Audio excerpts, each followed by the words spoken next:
area, expect sunny skies, high near 92. And for the daytime in the Coachella Valley, sunny skies, high 97.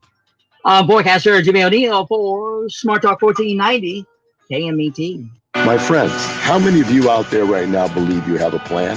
I followed the conventional plan for years, and then the conventional plan blew up in my face. I wonder how many of you can relate to that exact same thing. The real question is, how many of you have actually figured out how to turn that thing around and make it happen? Do you have a plan? Lifestyles Unlimited has one for you. It's worked for countless others. Retire in 5 years or less. Come learn more. Join us for our live online workshop. Register at lifestylesunlimitedworkshop.com.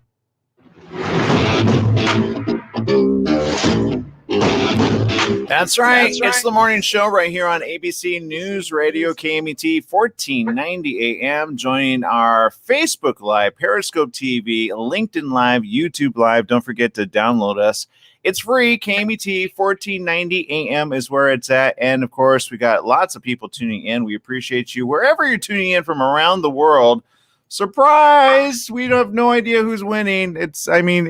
Look, I figure at some point we'll get a final call, maybe at the end of the day or the end of the week. I don't even know. I just saw a tweet said stop the count. I'm like, why would you say stop the count when in reality you need people to, I thought every vote counts. Anyway, so lots of questions. Hopefully we'll get some answer, but who knows. In the meantime, we got Mr. Jesse Sanchez over there just kicking it up over there. Jesse, good morning. Good morning. Lots of people, of course, wondering what's going on, but I understand you got the latest, right? I'm looking at it right now. The numbers just keep coming in slowly. Who's counting these things? I think they're. Are they getting paid by the hour or are they salary? Because when people get paid hourly, they kind of let's do 1, 2. Honestly, I think people need to bring out that Count Dracula dude from Sesame Street. 1 vote. No vote for you until you give me a cookie. Anyway, Cookie Monster there. Okay, look, we got lots of stories. We have little time. And joining us just around the corner is a very interesting conversation that we're about to have. It's called Healing with a Loving Heart, and discover the power of energy healing. We're going to talk about that with Susanna Stoika, who's a veteran of a lot of stuff. And she's lectured to doctors, nurses, medical students, and people all different types. She's presented her work with brain injury at a conference at Harvard Medical School, and her findings on delayed brain trauma were published in a peer-reviewed medical journal. She's also a certified practitioner of the healing touch and does a lot of stuff when it comes to emotional healing. So she has a book, and her book called Healing with a Loving Heart. We're going to have her on a little bit later on the half-hour show, which honestly, I feel we all need a little bit healing. Seriously, especially as of late. So many people getting mad, angry, and upset. I have a feeling, Jesse, all I know is whatever the final vote count is, I have a feeling nobody's going to be happy, and or the opposite side isn't going to just say, hey, yeah, let's go with that, because I don't see that happening. What do you think? As much as I would like this to be like for everyone, it's like there's going to be a winner, there's going to be a loser. Just suck it up. Thank you. It is what it is, but it's kind of weird because it looks like the votes are like kind of like 50-50. Well, and right? I mean, if this were the World Series and you said stop the count, you would be like, we got to end at some point. I mean, how long did you expect this was going to last, right? So I don't know how many times we've ever had like a final count. I mean, I get the recount of a count, right? Yeah. Because there's that. And then I think there's somebody suing the other one. I don't want to say who, because I never know who I'm offending in the room. Obviously, I'm offending half of the U.S. population. I don't know about the world scene, but I do know this. We got to switch gears entirely. And look, joining us right now is somebody who I immediately saw what she was doing on social media via Facebook. We're Facebook friends, and no truth to the rumor, I added her because I saw this book. This book is fantastic. The author, though, is even more amazing for having put this together. The book, actually, it's a series of books. And joining us right now, I'll let her talk about it because no truth to the rumor, I am not the author of these, but I kind of wish I were, especially one of them, which is entitled, check this out, That Girl on TV Could Be Me. I would have done that guy on social media / radio / sometimes television. Could be you. But joining us right now is the lady in the wings, Leticia Ordaz. Good morning. Welcome to the show. Thank you so much, Aaron. I'm so excited to be here. Thanks for featuring my new children's books. Well, and look, you're doing some great stuff over there. Obviously, I understand you get to read to the youth of our generation and you get to inspire the youth of our generation. I can only hope one day I have a good title like yours. I saw yours and I go, she beat me to the punch. That would have been a good title headline. What was the inspiration for this? What was that moment that you said, I need to make this a children's book? Well, it was actually a publisher that approached me and asked if I could write my story to inspire youth with the climate that was happening in the country.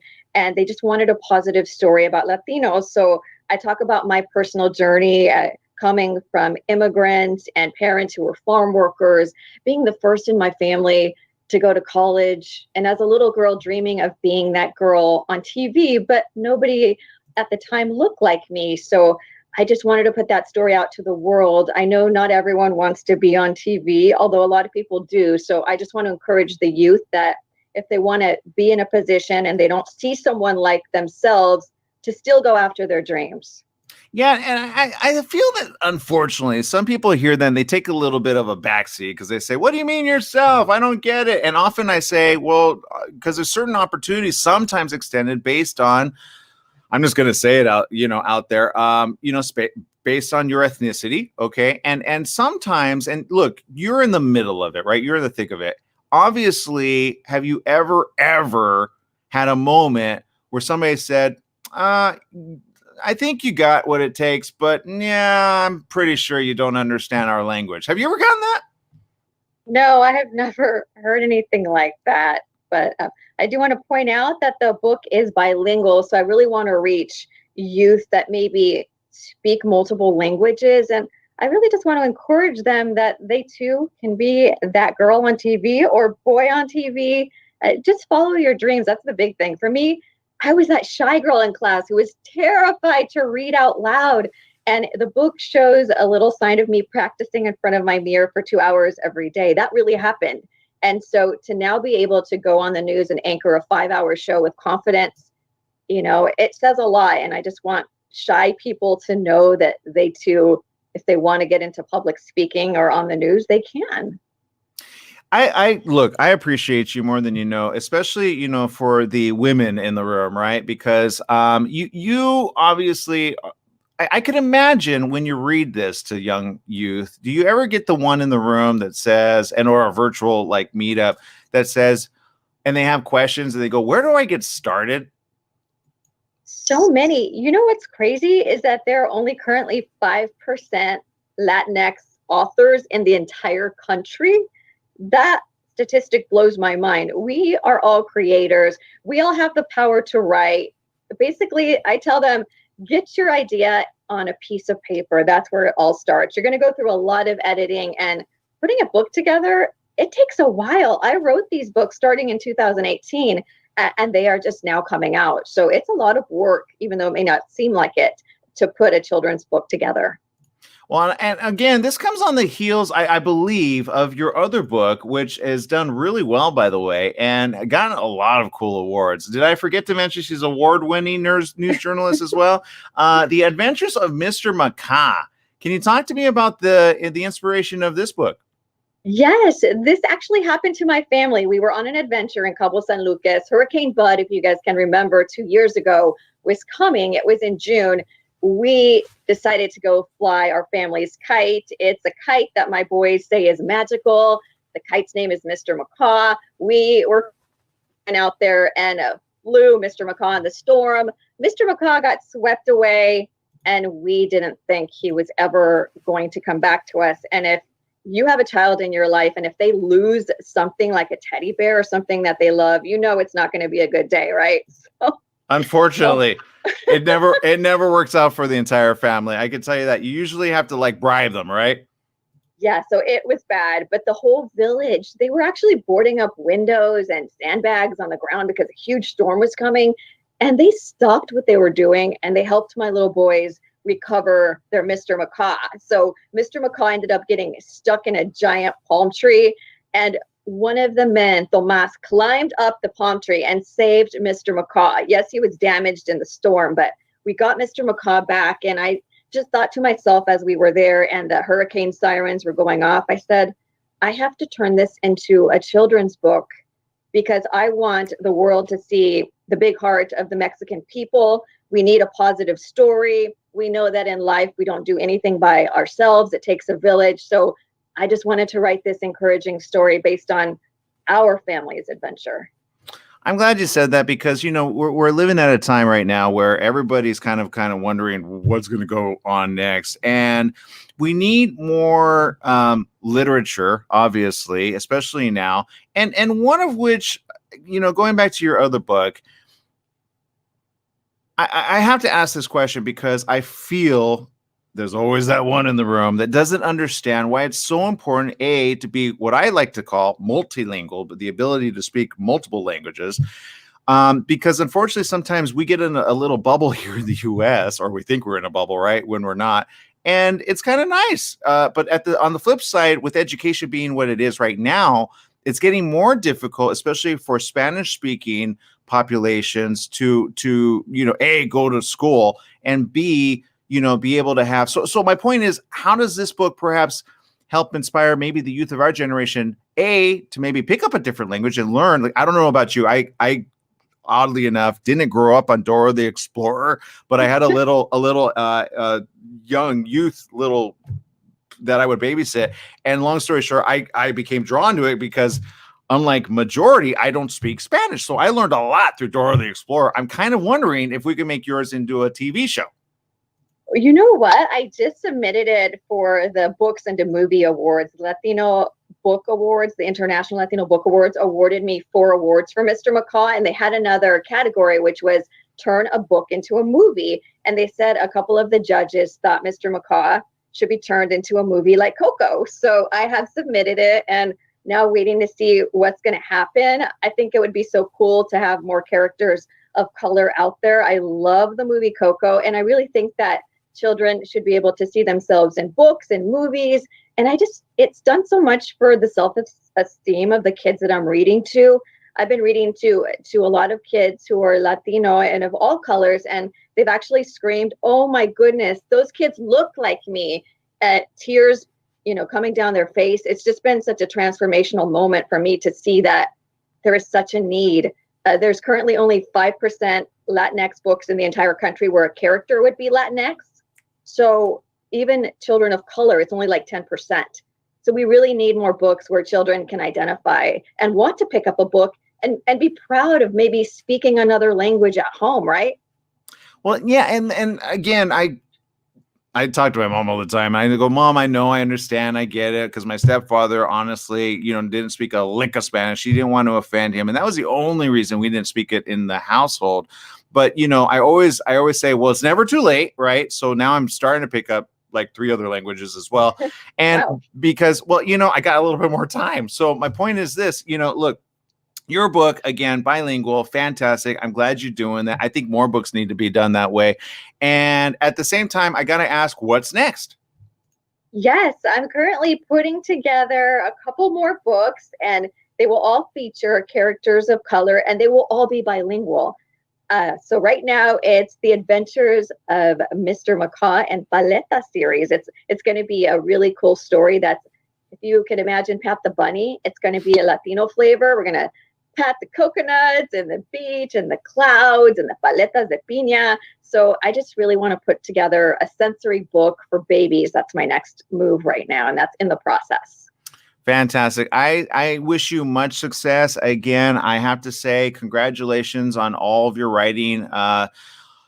There are so many different stories that need to get told, and I think, you know, it's a good bit of advice to the aspiring author out there that maybe has been putting that off. Maybe if they have an idea, they want to get it done. Any first steps that you recommend, and/or publisher you recommend?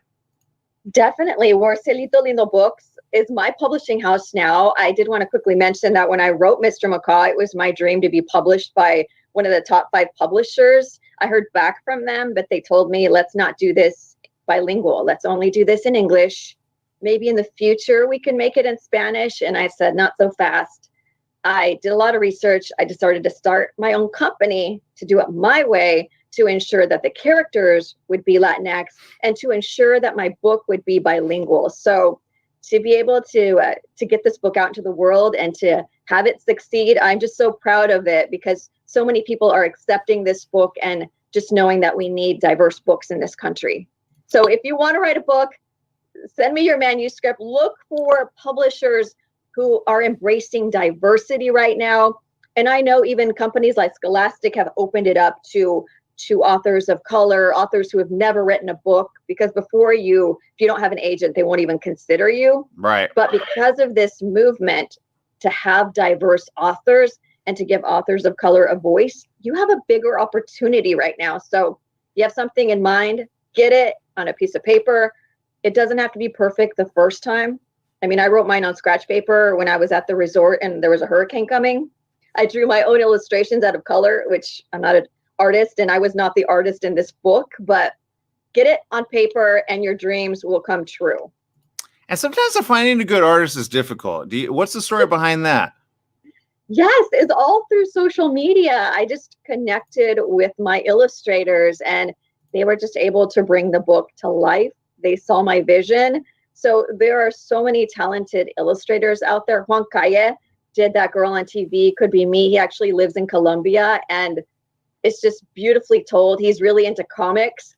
So if you can see the live truck flying, it's just an amazing illustration. I think that kids are really going to be captivated by the drawings.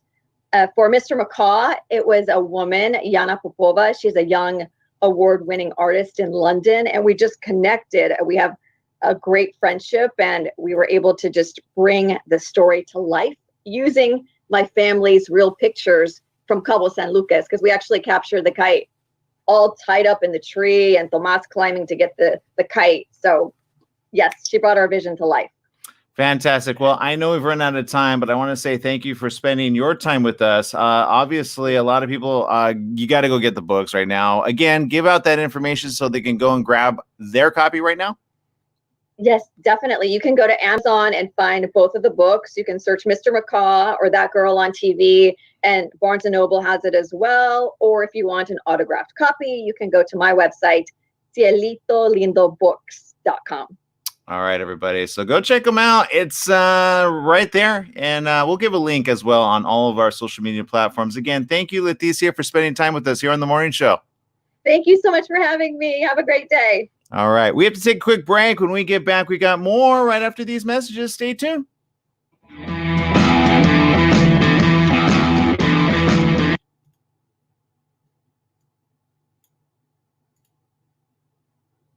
All right, Leticia, we'll let you go. Thank you so very much.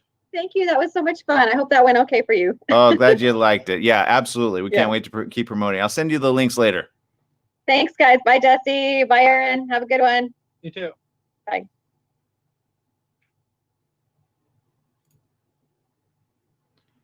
All right, so there we go. Book number 1.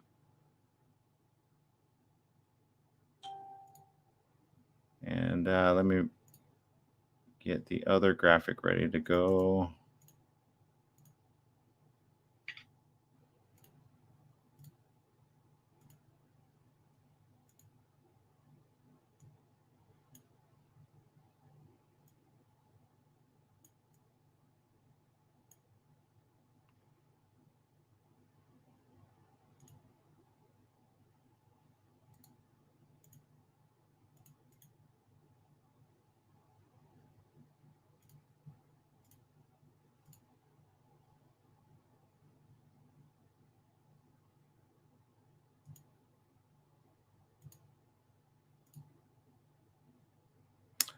All right, let's see here.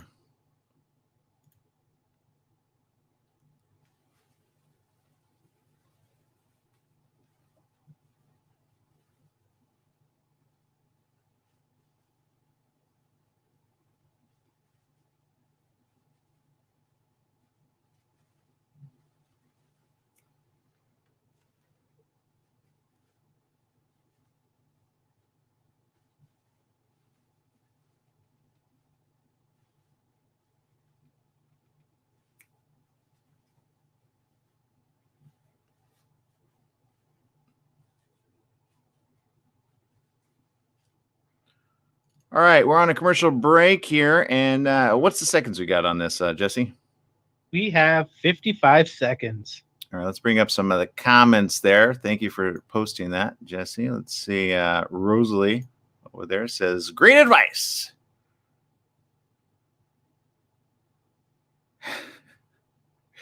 And evidently, Supreme Overlord of Earth has a comment over there. Let's see if I should bring that up. I can't chase my dreams because it's. Do you want to read that, Jesse? The moment you started giggling, I already knew you read my comment. I want to be Supreme Overlord of Earth. Oh, Jesse has aspirations. You know, no truth to the rumor. Some other people do. All that I ask, Jesse, just do the right thing by the people. How about that? I'll try. No, I will. Don't be the scumbag of the Overlord of the Earth, okay? 5 seconds. No, I don't want to. Because then it's like, if you destroy the Earth, why would you rule it? It'd be trash. 2 seconds. I'm sure it has happened. True. That's right. It's the morning show right here on ABC News Radio, KMET 1490 AM. If you're just joining us, spread the word. We're online. That's right. We got a lot of comments on social media. We appreciate you. Again, if you just missed that last interview, I recommend that you could check it out. We've got a variety of ways for you to rebroadcast our show. If you ever miss any part of it, make sure you subscribe to us on social media. It's Aaron Michael Sanchez. Look for the official checkmark on Facebook, Instagram, TV. That's IGTV, Aaron M. Sanchez. Still waiting to get verified there. I put on my credential, but not sure if they're going to approve it. So we'll see what happens there. Twitter, same thing, as well as LinkedIn and or any other device. Just download the app. It's free. KMET 1490 AM. Again, it's not just about me. It's also about Jesse. And Jesse, look, when you're not in the studio, how do you tune in? Via radio, online, and or the app? I do online. I like to go on Facebook. Exactly. See, so there you go. So you could do the same thing. And social media chat room. Let's see who's kicking it up over there. We got Rosalie Huerta says, yes, I'm doing it. And I think she's talking about the book series idea. So good job. I'm glad we're inspiring some people there. Because if you got an idea, why not? Okay. And then look, she's like, hey, message me. I think it was an interesting discussion that we had, especially towards the end, where she mentioned, she wanted to do it bilingual, right? And the publisher was like, oh, we'll do it. We just don't want to do it bilingual. And I say, but why? Why would you not, right? At least at the very end, all that they had to say was, sure, we'll make 2 books, one in Spanish, one in English, and there you go, right? It's not that difficult. But and again, for those of you ever thinking, always think around the world when you think about any product, okay? It's not everybody speaks English, right? There's, of course, Spanish, there's Chinese, there's a lot of subsections of other languages as well, but imagine how widespread you can get. Like for those that tune into Netflix, Jesse, I don't know about you, but have you seen any particular films as of late and or series which are dubbed and or they're subtitled in English? Dubbed or subtitled? Oh, I watch a lot of stuff that's subtitled. I prefer subtitle. It keeps my eyes moving faster and I can read faster. Yeah. So it helps. I mean, there's some things I don't like subtitled, like if I'm editing or I'm working on some other project, because I like to do 2 or sometimes 3 things at once because I'm very like that way. But my point is, content needs to start thinking in the series of the world, right? Because if you only relegate to one language, I think the book publishing company lost a huge opportunity for they could have helped her on a deal with licensing rights and such, but I think she's going to do a great job. I think honestly she can make a TV show, at least honestly of both books, but especially the one with flying trucks, right? Flying news. I think it's just fun. Why not? We need more fun content for the families out there and the children out there. So go check it out. Again, for those of you wondering where can you get it, go. We'll post a link on our social media. Here it is. That Girl on TV Could Be Me. Yeah. So, and written And of course, subtitled in Spanish. Just kidding. It's done in both. So, but I'm just saying, if it was like a TV show, you would do it in both. Why not? So there you go. All right, people, we got to take a quick break. We'll be right back right after these messages with our next book author. Very interesting. How do you heal the heart? We'll talk about that next.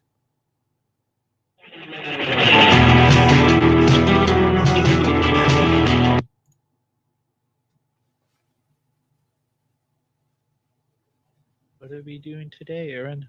Trying to take over the world.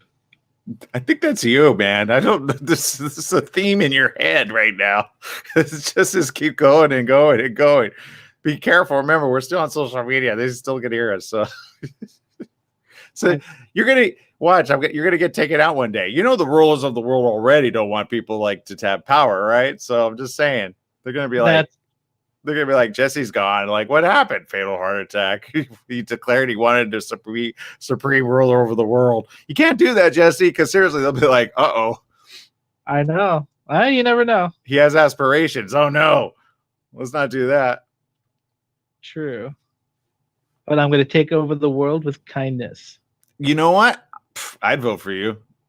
But proof is in the pudding. You got to be kind each and every day, Jesse. You can't be putting people in little dryers.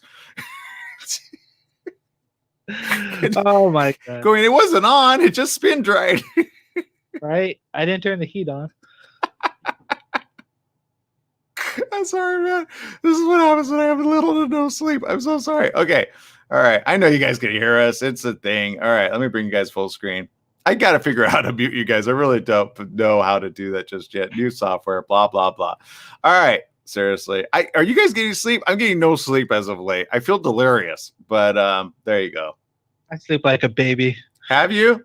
Imagine regressing in time to where you were a baby. Do you ever get memories as a baby and or in your mom's belly? I had one once. It was not good. No, I don't think I've ever gone that far back. I think the farthest I've gone back memory-wise is me getting hit by a car. Oh, no. Yeah. But that was me because I was dumb. I was sitting on the back of a bumper when I was 4. Wait, what? And yeah, I was sitting on the back bumper of a car. They backed up, and I got stuck under the muffler. Yeah. Wait, they dragged me around a bit. Well, is your mom aware of this? What's going on? Yeah, she was the one that was driving. Oh, no. But wait, whose fault was it that you were on the bumper to begin with? It was my fault. I'm 4, but I blame just because I was dumb. I was a kid. Wait, I should have been watched, though. We were kids. We were bad. Well, at least she didn't leave you on the top like one parent did in what was it? What's that thing called? A baby carry thing, right? 10 seconds. Oh, I've seen stuff like that. That's scary. Be careful. Jesse's going to be on the bumper one day. No, he's on the bumper. No, I'm talking about a sticker. Don't be like Jesse on the bumper. Exactly. Oh, poor kids everywhere. Don't be like Jesse. He likes to ride bumpers. Don't do it, kids.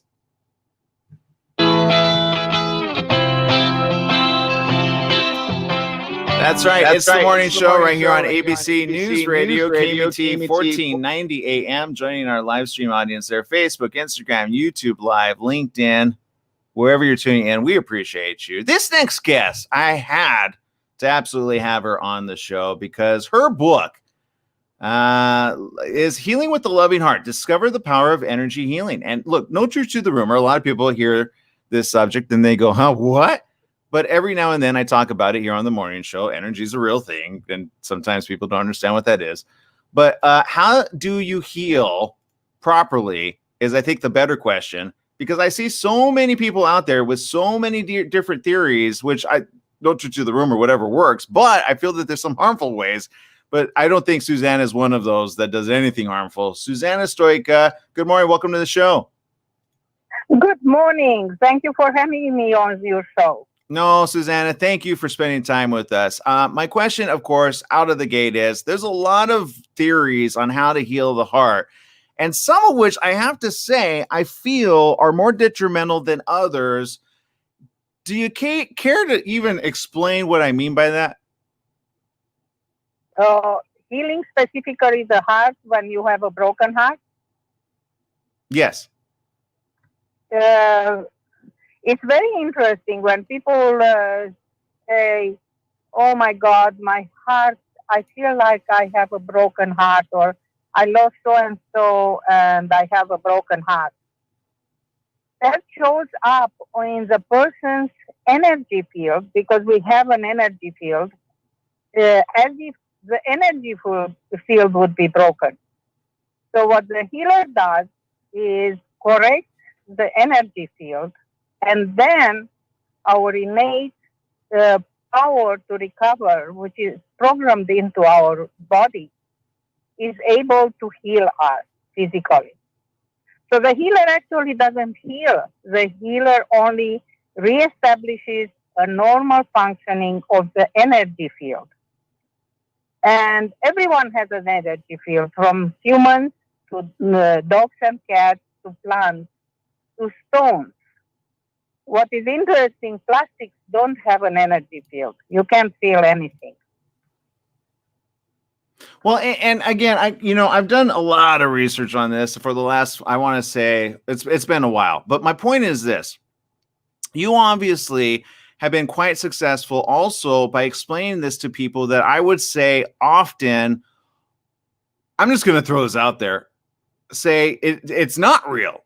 How do you explain this to somebody that is like a professional in their own mind, but in order to unlock what some consider is just theory, you help them explain it enough so that they at least understand the different levels of energy?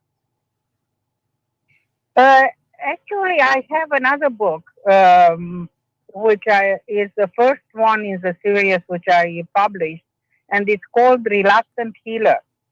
And that book explains in very easy terms what is the energy field, how an energy field session works, and also answers all sorts of questions about the energy field, which I found myself being asked again and again. And at the end of the book, there are some very easy exercises that anyone can safely do to feel this energy that we have, and even help somebody with a headache or a pain around the body. So it's I know most of the books which are available on the market are very complicated when it comes to energy fields, but that's why I wrote that book, Reluctant Healer. It's easy to understand. Well, and look, I love it because you speak from experience, right? Let's talk about the brain and something that a lot of people don't quite understand just yet, but are, again, people researching it all the time, is how does the brain work in the event that it receives like a blow to the head? How do you help heal that? One thing that I have experienced with the energy field of the brain, I had multiple brain injuries myself, was that the brain heals only if a certain percentage of the brain is unaffected. So it feels like energetically the brain needs somewhere above 50%. I couldn't find yet exactly the percentage. It depends also where it is injured. But it has to have some more than half of it healthy, so it can relearn the right vibration, because the energy field has a certain vibration. To be able to relearn this healthy vibration, so it allow the brain to heal again. Also, if a person is another thing that is interesting about the brain is that it has a vibration quite different from the rest of the body. And most of the healers I found, they can't even detect an injury in the brain. So if you have an injury, you have to have somebody who specializes in the brain. And the easiest to find are people who are doing craniosacral balancing. But those are just balancing the energy field. It's less of a healing per se of the energy field. When it is injured, you have to actually reorganize the weave of the field in order to heal. Well, and I've discussed that on the morning show as well, usually my after show program, because oftentimes I share that with the radio people, and they're like, "What are you talking about?" But I say it's similar to radio, right? A radio emits a frequency. Whether you have a transmitter and or a receiver, it doesn't matter. It's always going through our bodies. So I think that begs the question on the very next subject, which is your book discovers not just the brain, but some other things. Can you give a couple other examples of how you've seen this actually work in a particular human? For example, a very interesting case was of somebody who had her leg amputated above the knee. And the amputation happened 30 years before I saw that person. And the reason she was referred to me by her doctor was that this person would have every 3 months, 18 hours of excruciating pain. And nothing, no painkiller would touch it. She refused the morphine, but except that, she tried everything possible. So when I checked the energy field, because you have to evaluate it to find the normal vibration for that particular person, because the energy field vibration is like a fingerprint. It's different for every person. So as I was checking her energy field, her artificial leg still in place, I found to my utter shock that the whole energy field was in place as if she would have had the whole leg in place. Actually, I went away, I checked again, away. I couldn't believe it. It was like she had everything, including a foot. And I worked on her, and I was able to trigger sooner an episode of pain, but this time the pain was much more bearable, and it lasted only 12 hours. And that convinced the person to take off her artificial leg. And I was able to go inside the energy field. And to my surprise, I found the tumor imprint, because she had the amputation because she had a bone tumor 30 years previous.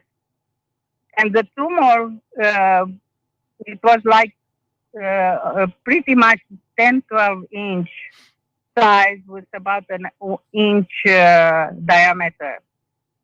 And I was able to clean out that imprint, and she never had another episode. So it was very interesting that she was, in spite of the surgery, she was still keeping that imprint.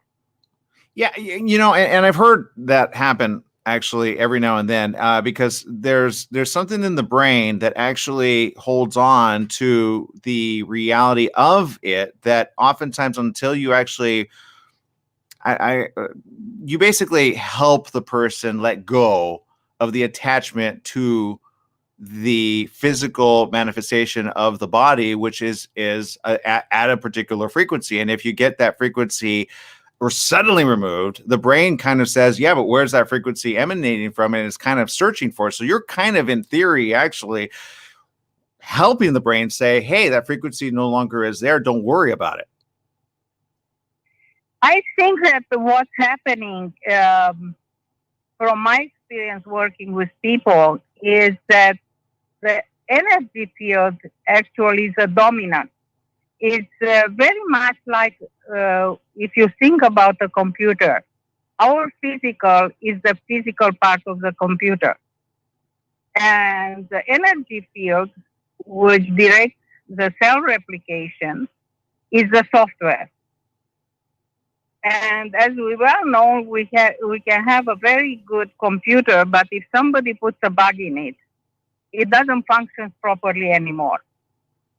So the healer is the one who takes out the bug, and the field functions normally. So when the field functions normally, the normal programming of the physical to recover kicks in again.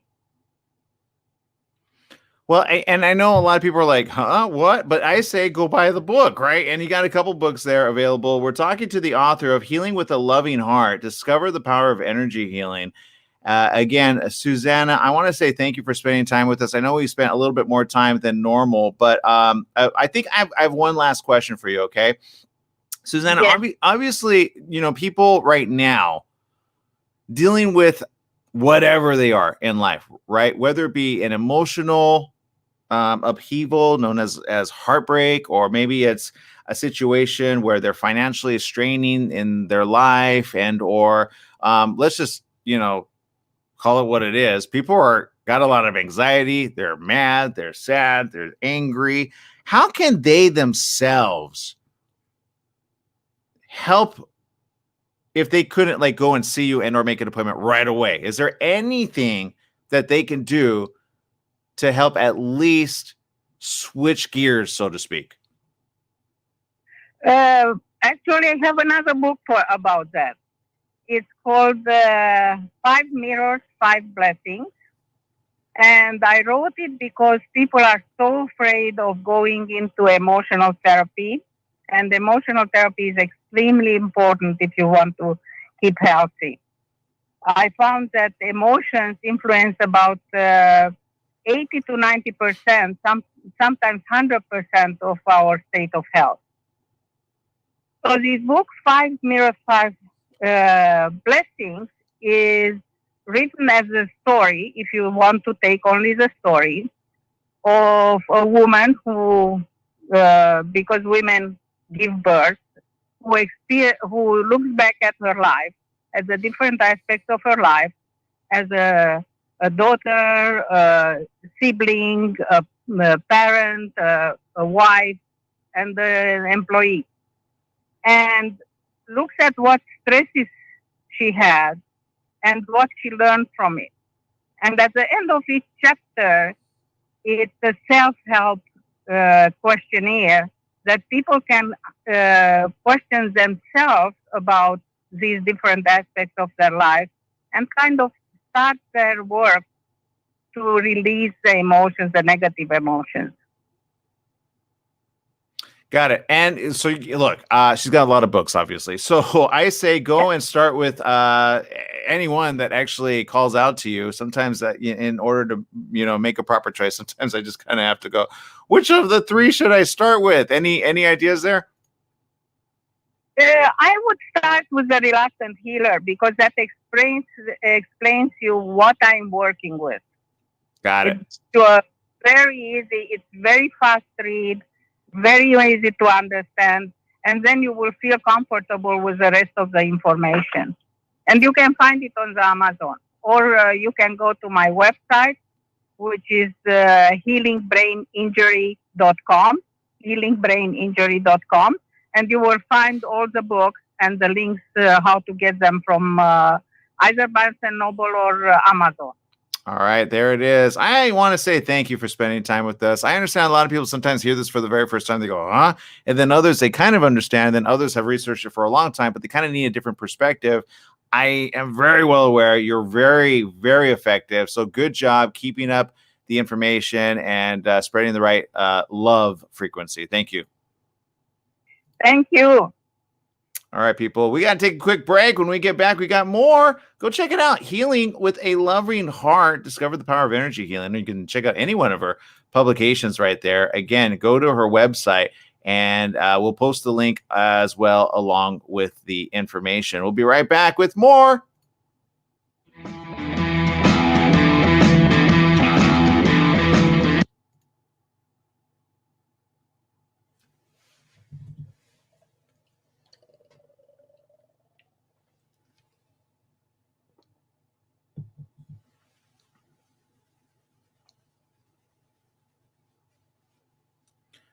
All right, Jesse, let's see what we got in social media chat room over there.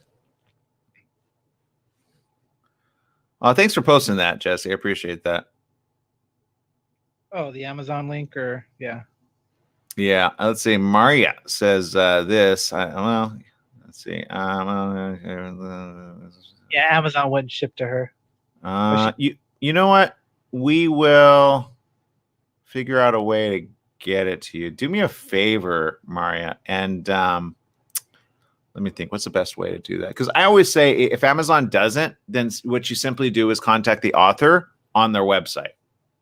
Oh, she found it. She was able to get it. Oh, did she? Okay, good. Yeah. So, because I forget about that. Sometimes licensing and blah, blah, blah, blah, blah. Yeah, really good book, by the way. And amazing lady. You know, there's some people out there I say stay away from. I'm not going to lie. I'm that guy. Because I've met so many. I'm going to put it very nicely. There are some that know what they're talking about. Others theorize. I don't care about theorizers. I care about, you know, the saying where they say energy never lies. Okay. Sometimes it does, but because it can mask as one energy, right? Because sometimes there's a combination of energies. Nobody likes to talk about it, but energy sometimes can be masked by another energy. It actually is a thing. But in reality, when you see the repercussion, meaning like you see, like, I don't know, months after, and that person is not truly healed, or they start losing sense of reality, unfortunately, you kind of start seeing, oh wait, what's going on here, right? So unfortunately, I've seen people go to some other people, and oftentimes, like months later, they end up worse than they were before. So you have to be careful, okay? My point in saying that is, unfortunately, I know of some which are currently like teaching, and you look at people months later, they're all not doing well. But if you get to see someone and they admit this to you and they're doing really well, like months later, you have 10 seconds. It's better more often than not to at least say, okay, still hold on, because sometimes energy healers can be infiltrated by the other side too. It's sad. It's true. 2 seconds. But, you know, my point is this, just be careful out there, okay? That's right. It's the morning show right here on ABC News Radio, KMET, 1490 AM. Joining our live stream audience there, Facebook, Instagram, YouTube, Periscope TV, and LinkedIn. I appreciate each and every one of you. If you're just joining us, we took a little shift with that last guest. We rarely talk about energy healers, but it's a thing. Go to healingbraininjury.com, okay? I always like to say to people, look, I used to be that person way back in the day where you would talk to me about this thing. And I remember, for example, I had this girl I dated. I think I was 30 at the time. And she took me to this, what she called a healer. And I kid you not, I freaked out because I was like, what? What does that mean? What do I got? What's wrong with me? Right. And she took me to this place. And I was like a willing participant because, we were dating at the time. I didn't want to offend her. And at the time, I wasn't really going through anything. So I was kind of like, what's going on here? But she was, and her mother would go to this one practitioner for quite some time. And they did so.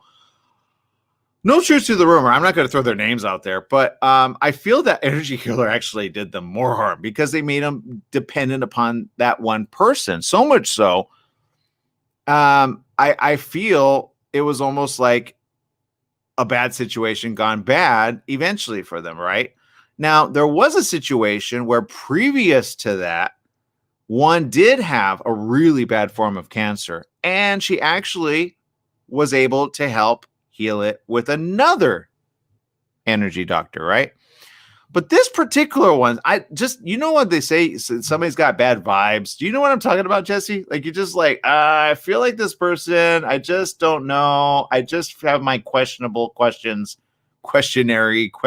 this person. You ever get that feeling? Yeah, I get that a couple times where I just get like this weird energy around them. Like, why does this feel weird? Yeah, and I get it. Like to some in the room that are like, well, it feels foreign. I always say you got to look at the end result, right? Are people dependent upon that person, and or is that person helping them at least try to understand how to help heal themselves? I love that she came out with that book, which helps the reluctant healer understand certain things about themselves. I'm just saying, before you start on that, understand what you're doing, because you could cause irreparable harm if you don't understand what you're doing, first of all. And I hate to say this, but some energy healers get infiltrated as well.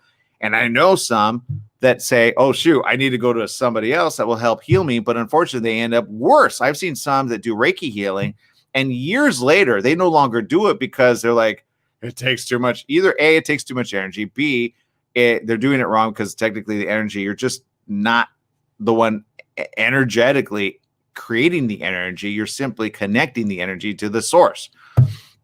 But then there's a whole theory out on that. What is the source, right? So my point is this: if you look at the end result, you look at the beginning result, and you look at the middle result, and they all align for good, 9 times out of 10, you're in a good position. You understand what I'm saying, Jesse?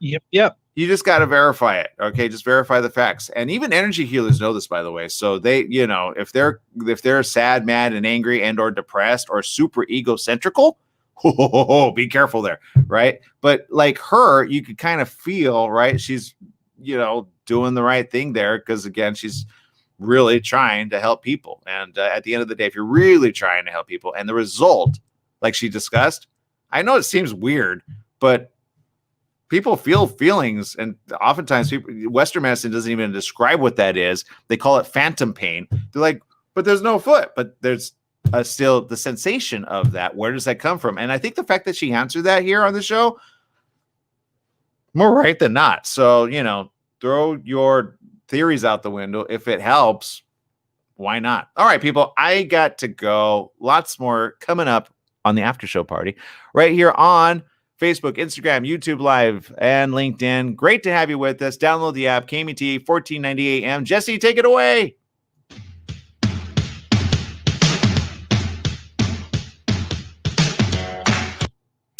I love that music. Makes me want to snap my fingers, right? Okay, let's see. We got people tuning in on social media. I appreciate you. Thank you for keeping a different perspective. I always say keep your perspective different. Never. No, I'm just kidding. Just, be willing to listen to another perspective. That's what I say.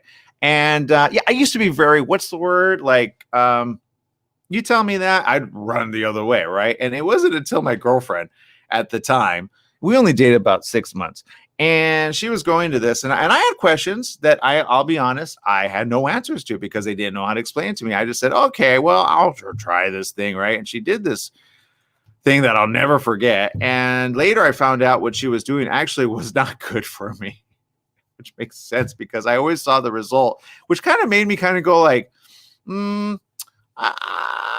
had that question, but I didn't want to throw a theory out that maybe, they weren't doing what was good. Cause I remember they kept going back to this lady. She kept charging like $180, okay, per session. They told me it was like $50. I didn't realize they were paying into it to help me out. And this lady was making a fortune. But my point is, like, she'd see the person 3 or 4 times. I'm like, do you have a money back guarantee? And if it doesn't work, or you go south, because that's what was happening. I saw them, unfortunately, and she was unwinding things that weren't meant to be unwound, unfortunately. And when that happened, it created kind of the cyclical effect of they were like every other day going back. Here's a couple more $100. Thanks for making me feel good for a day. And then it would go right back to square one. And the theory was from this practitioner, well, you got a lot of stuff I have to unwind. I'm like, energy doesn't work that way. Like it's a one, like, I mean, I get it. Sometimes there are things, deep seated things, but it should be, if done right, a day or 2 of the after effects. Seriously, if that, okay, that's too long. If you go to an energy healing and you're feeling repercussions of the energy healing for days on end, you got to go not back to that person. Okay, you just can't. And in fact, what people are like, wait, what do I do? Because I get it. Sometimes there's people that go, oh shoot, I'm still affected, right? If you have been doing energy healing at home and or you've practiced this, believe me, I know a lot of energy healers. Okay, a lot, and I keep some of them completely. I don't talk about it because some very private about it because they don't like to intermix with other energies. They're like, I'm not ready for that energy. It's not the right energy I want to be exuding in with my healing hands, right? So you have to understand, and some are completely oblivious to it. So much so that, unfortunately, okay, I'm going to throw this out there too. One time I dated a really good energy healer, okay? And master energy healer. Seriously, she was amazing. And I met her at the age of 36, actually. And I learned so much. I was like, wow, that's interesting. Wow, wow, wow. And no truth to the rumor, she couldn't work on me because she was like, I don't know why, but I just can't work on you. And I'm like, well, oh well, because I just know I'm really well protected. I'm sorry, but you can't get into my energy field for a reason. But then that begged the question. I was like, oh wait, no wonder. So because fast forward, right? 8 months later, I see her, and we were already kind of moved on from each other, whatever. But she's, all of a sudden saying things. I'm like, something's not right here. But instead of like, because I didn't understand it fully, to be honest, I understood it a little enough, right? To know, whoa, be careful who you enter, make sure your energy with, okay? Because look, okay, let me give you an example for those of you in the room that are like, no, all energy is good. Whoa, okay, let me give you an example of that. Nuclear bomb theory. Oh, that energy is great. Let's do that. Let's harness that energy. Do you understand? So there's energies that are meant to destroy and or cause irreparable harm. For example, I'll give you another example, okay? We're off the air, right? Okay, because I'll probably get in trouble for saying this on the air, right? But let's take a theory that's been going on for quite some time, okay? Cellular damage. Okay, how does cellular damage occur in the first place? All right. Believe it or not, let me flip the switch for the professionals in the room, and I'm sure that a couple of you are professionals in the room in your own right? Okay. I'm the first person to say I don't want to close off my perspective just because I feel maybe somebody else's perspective might be a little diminished, okay? I'm pretty accepting of most people's theories and or whatever it is that they feel is right, as long as I see the results end up in good.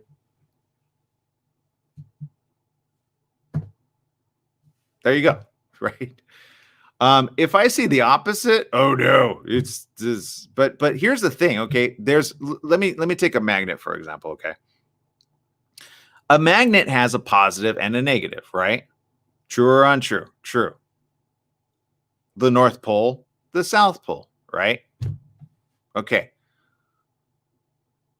To create harmonic resonance, technically, you need both, right? You need the positive, you need the negative. So, but words are everything, okay? So sometimes people misalign positive and negative as though negative in the theory of magnetism is a bad thing. It's not. But if you have only, well, that's the thing with magnetic resonance, it's impossible on this earth to not have both, right? So, but hold the theory, because I know some people are like, wait, what? So, okay, our earth works like this. And it's quick, it's fast, right? I'm slowing it down, right? If you look at magnetism, you got a North Pole and a South Pole. Yes? Okay. If you understand why the why isn't as important as what it's doing, okay? It's creating a barrier, honestly, against harmful radiation. That's the working theory, right? Well, thank God. Otherwise, every time the sun would spew out energy all our way, which happens every now and then, more frequently than we care to admit. When this happens, it emits a certain amount of gamma radiation and other levels not yet completely discovered and or understood, right? However, on the Earth, if all of a sudden the core would stop rotating or begin rotating even faster, like super fast, suddenly sped up, super fast, right? Like that. All of a sudden, everybody be feel like, whoa, feel a little dizzy, right? No. Actually, if it speeds down, the magnetic resonance actually begins to diminish. So it's important that it keeps creating by spinning in the proper direction. And when it keeps spinning in the proper direction, guess what? The shield helps expand even further. There's a lot of science to the theories, but at the end of the day, do you feel safe at the end of the day against certain harmful rays being sent towards us from what is oftentimes referred to as the sun? The sun emits so much energy. Whenever it has a sudden burst of energy, right? There's a whole chemical situation, and you can like take a NASA photo and you see these like what they call black. It looks like a black hole in the sun. It's not black holes, but it's a certain amount of energy which emanates out, spiraling up and above and beyond. It has its own resonance of energy. But every now and then, when it suddenly erupts, boom, and it sends it our way, this is how certain satellites all of a sudden go, zzz, right? It electromagnetic EMT, all right? Electromagnetic, what's the word? I can never remember that word when I need it. Long story short, it exists, right? But do you understand why I say there is good energy and bad energy? Okay. Now, good energy for us, right? For example, you bake on the beach, right? You're like, yeah, let burn my cells, my outer cells, my skin, right? No. You know, there used to be a time way back in the day where have a tanning meant you were poor. It's true. Look it up. It's interesting. But now it's almost seen as a great thing because it started off, I believe, in Europe. I don't know. Somebody says, no, having a tan is a good thing for light skin, right? But at one time, light skin was like the cream of the crop. If you had light skin, you were known as Queen Elizabeth, right? Which is why when you look at those paintings, they got the soft, silky skin, right? And in certain Asian countries, they almost have things to take away the pigment because they want to look more white than whatever, you know, they're born with, right? But my point is this. The radiation of the sun is not what bakes your cells. However, there's another often referred to as UV, ultraviolet rays, okay? Well, ultraviolet rays from the sun end up doing a lot of damage if, for example, you stare at it for too long, right? Wrong. They go, no, it doesn't work that way. I say, I beg to differ. Why do you think UV tanning beds are no longer around and or diminished, right? They discovered quite often that even though you got a tan, sometimes it would generate a chemical reaction in the skin to be able to duplicate a harmful, but oftentimes misunderstood cell that says, hey, guys, let's start grouping together here. I think we're getting activated, called to action right now, right? Wrong? Maybe so. Look it up. So mesothelioma begins to start on the body's outer skin. That's where people get skin cancer from. Got it? Okay, it gets better. Watch. However, is UV light always bad? No. When you want to kill off a harmful bacteria, and I know some are like, wait, well, how does it differ with the skin on the outside? I'm so confused, right? Okay, well, hold on. It gets more confusing, but it'll make sense in the end. For example, I keep talking about this bag that I have that I put in my cell phone, I put in my face mask, and the UV light helps kill off the majority of bacteria. Okay. So if you have a virus You expose it to the UV light. Boom. Combusts on contact. It doesn't work that way. But that's just the way, if for those of you that kind of think of it, it actually deteriorates the outer layer enough that the inner layer, which was currently protected, ends up, in essence, I hate to use that word, but let me use another word. It's no longer protected. Therefore, the inner, gone, right? So here's my point in saying this, okay? Certain energies emitted at the wrong frequency can cause more damage than repair. However, if you focus on certain energies which are quite harmful and or destructive and misapply it, do you understand? Obviously, it's skin cancer. You get what I'm saying? Okay. Now, on the flip side of that, there's certain technologies out there that are coming out day in, day out, and they don't currently know what they're doing just yet because they haven't seen what happens in the years to come. For example, at one point in time, radioactive elements were something to play around with. They made these things where you could put your feet in, you could see your toes right there, and then you could see your toes, you could see the bone structure. You're like, oh, that's so cool. Check this out, Johnny. This happened in, I want to say, in 1898, when it was just at its infancy, right? It just got discovered. There was this radium, right, which emitted and was able to help you kind of have, it's like Superman on steroids.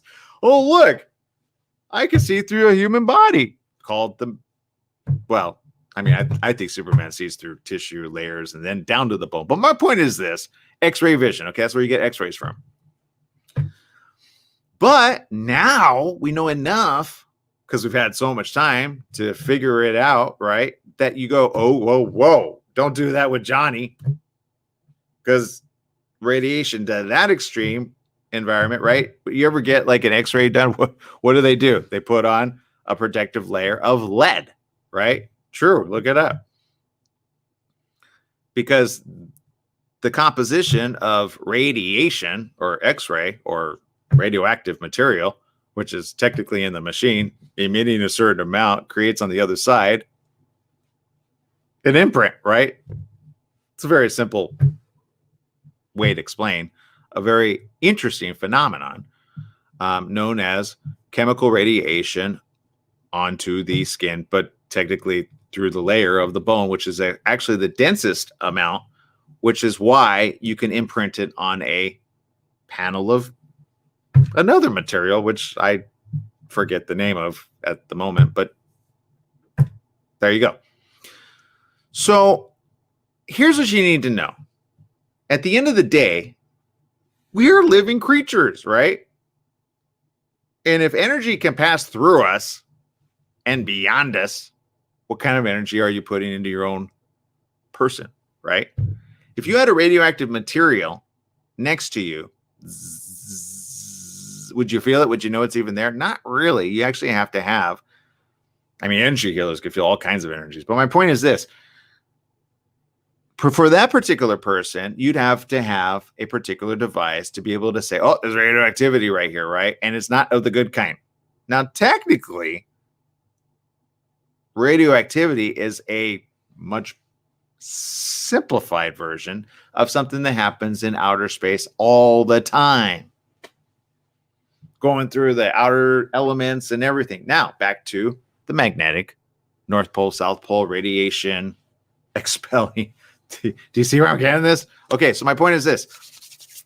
How do you emit in your own body the ability to have this North-South Pole significance when you don't have an internal core in the body, and yet people have what's called force fields Do they have force fields, or is it something else completely different known as the human brain?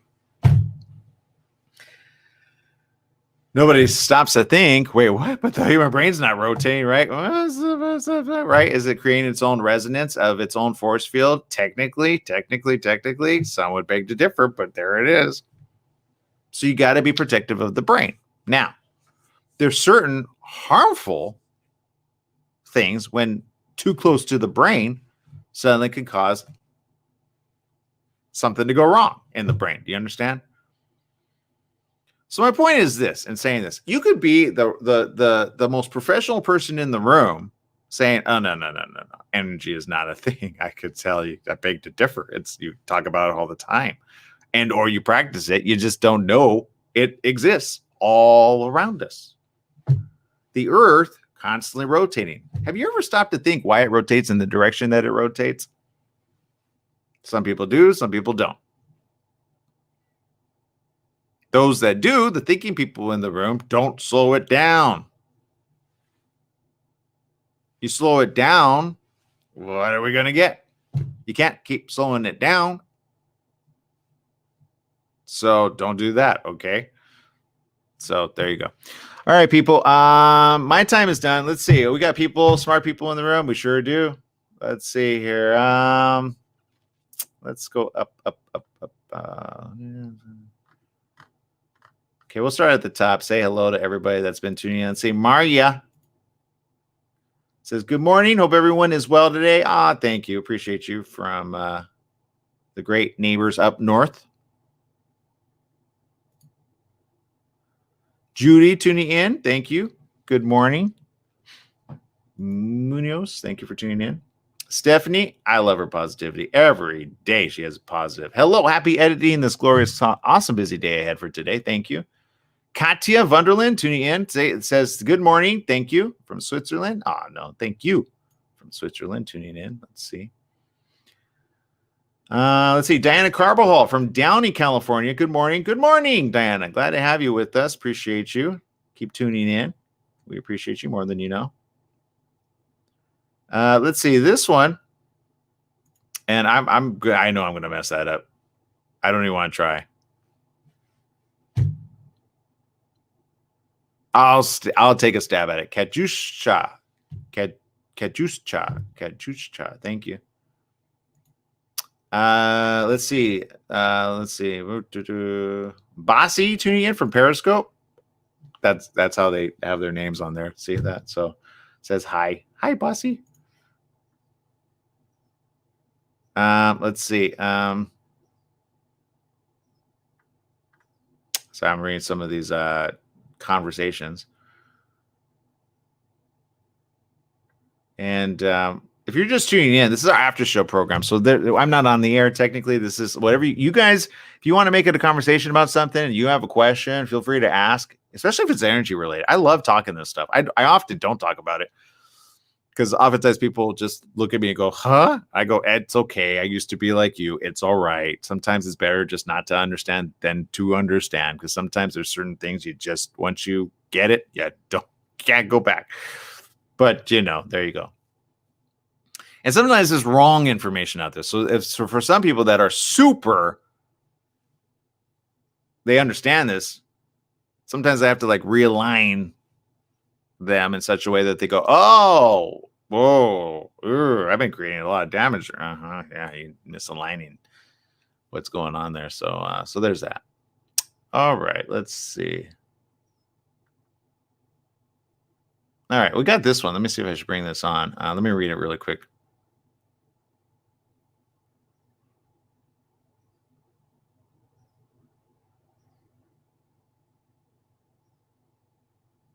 Okay.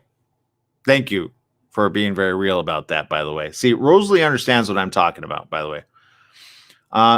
With your permission, I'm going to go flash that. I think if she texts it, she's willing to flash it, right? I'm going to keep it off because, But here's a viewer who says this. I went to massage school to learn sports massage. That's how it turned out. I was super scared of the things I was experiencing. Energy sometimes does lie. Just saying. Be careful. Says, afraid it was hocus pocus and my past following me. It's a thing. I did a lot of research and became a polarity specialist. That's the problem right there. I can tell you right now. You inverted what should be the other way around. That's it. You fix that, you'll be good to go. Invert in the other direction, okay? You'll be much happier in life. Trust me. All right. All right, I'm going to just end right there. Look, some people don't understand that. But you just gotta, before you dive in deep, you gotta be careful going in. Okay. Some of these theories you gotta look at the source technically. Okay. And I get it. Sometimes you're like, huh? I'll give you an example. Okay. There's certain sciences currently being researched right now, which are going to go really bad really soon if people don't intercede on everybody's behalf, okay? There's a chamber in a particular country. And in this chamber, they are colliding and trying to recreate something that they really need to stop doing. Okay. I'm just going to say that much. All right. Those people in the room, you know what I'm talking about.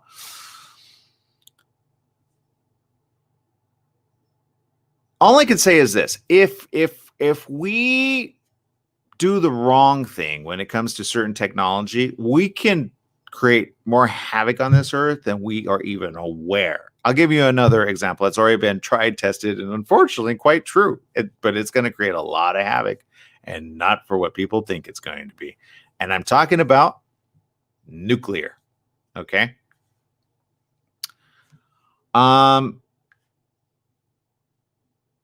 There was a very smart physicist. Okay.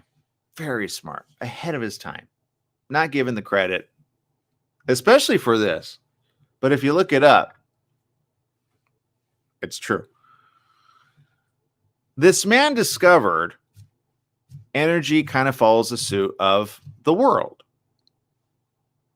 Proper energy, okay? And when I mean proper, I mean healing, not anti-Earth-like. So he realized Thomas Edison was actually doing a really harmful thing. Technically, he didn't want to say it. So he just says, well, it's not as far reaching. Okay, let's put it that way. And for those that haven't done the research, Thomas Edison created DC. Okay. Well, his powered up devices, and he's often credited for creating energy. And that's all I'm going to say about that. When his competitor came in, it didn't begin as a competitor. He actually came in saying, yo, hey, I got a great idea. Why don't you try this? It's amazing. It works even better than your own current technology of the time. Well, Thomas Edison, a little headstrong, puffed up with pride. Do you not know I am the Thomas Edison dude? Well, I get it. I came from another country and I'm an immigrant, but check this out. And he showed him his schematics. He should have not ever shown anything to him, because then Thomas Edison actually ended up seeing his theory. And unfortunately, well, guess what happened? Tell you what, I'll hire you. Minimum wage, take you out of, because Tesla of the time technically had a little minimum wage job because he was an immigrant, right? Came to the States, theories abounding in his head. And the theory that he had is where we get alternating current from today. That's not the only one. He ended up creating so many technologies that we currently use today. Radio, Tesla.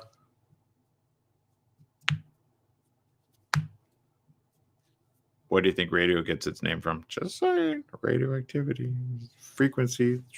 How do you send one from the other? Tap into the frequency. Get this on the other end. What? They use that frequency. Send it over the airways. How do we do that? Tesla, smart man. Okay, smarter man than me, obviously. But my point is this.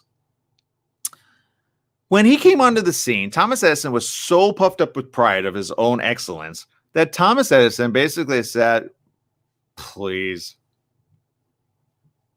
you're stupid. I'm smart. I got to it first. Let's shut this guy down. Because when Tesla came out, well, he had to get another financial backer, to be honest.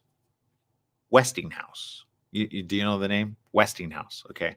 Westinghouse ended up helping Tesla take his what were theories into production to get them out there into the sphere, but couldn't like roll it out just yet. So Tesla and Thomas Edison went neck to neck all of a sudden at a particular carnival because Tesla, well, here's the thing. Technically, it wasn't Tesla's idea. It was Westinghouse's idea, okay?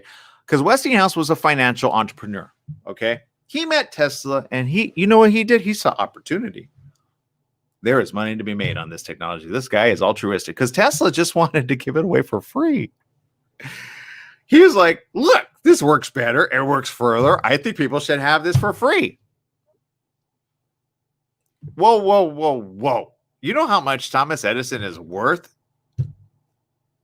A lot. And at the time, not as much as today, but worth a lot, right? So Tesla said, but I really want to give it away for free. Can we keep the free word out of this conversation, Tesla? You got to make money. Look, how much do you need to start up? Nikola Tesla, like, honestly, I just need a prototype. Once I got the prototype, I could just duplicate. It's pretty simple, right? But Nikola Tesla wasn't a dumb man at this point. He's like, I am not going to get the money I need if I keep going around the world going, it's free, people. It's free. So he shut his mouth down. He says, you know what? Whoa, whoa, whoa. He had to tell his thinking mind, right?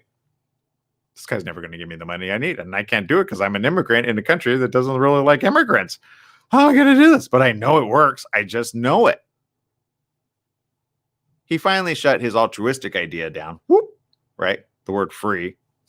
I'm going to bottle that one up.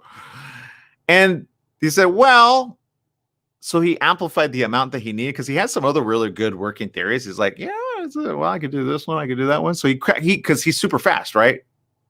Westinghouse, he's smart when it came to money. Huge entrepreneur.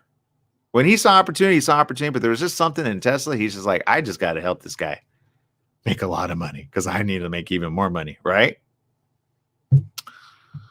Well, Tesla was like, okay, tell you what, I need at minimum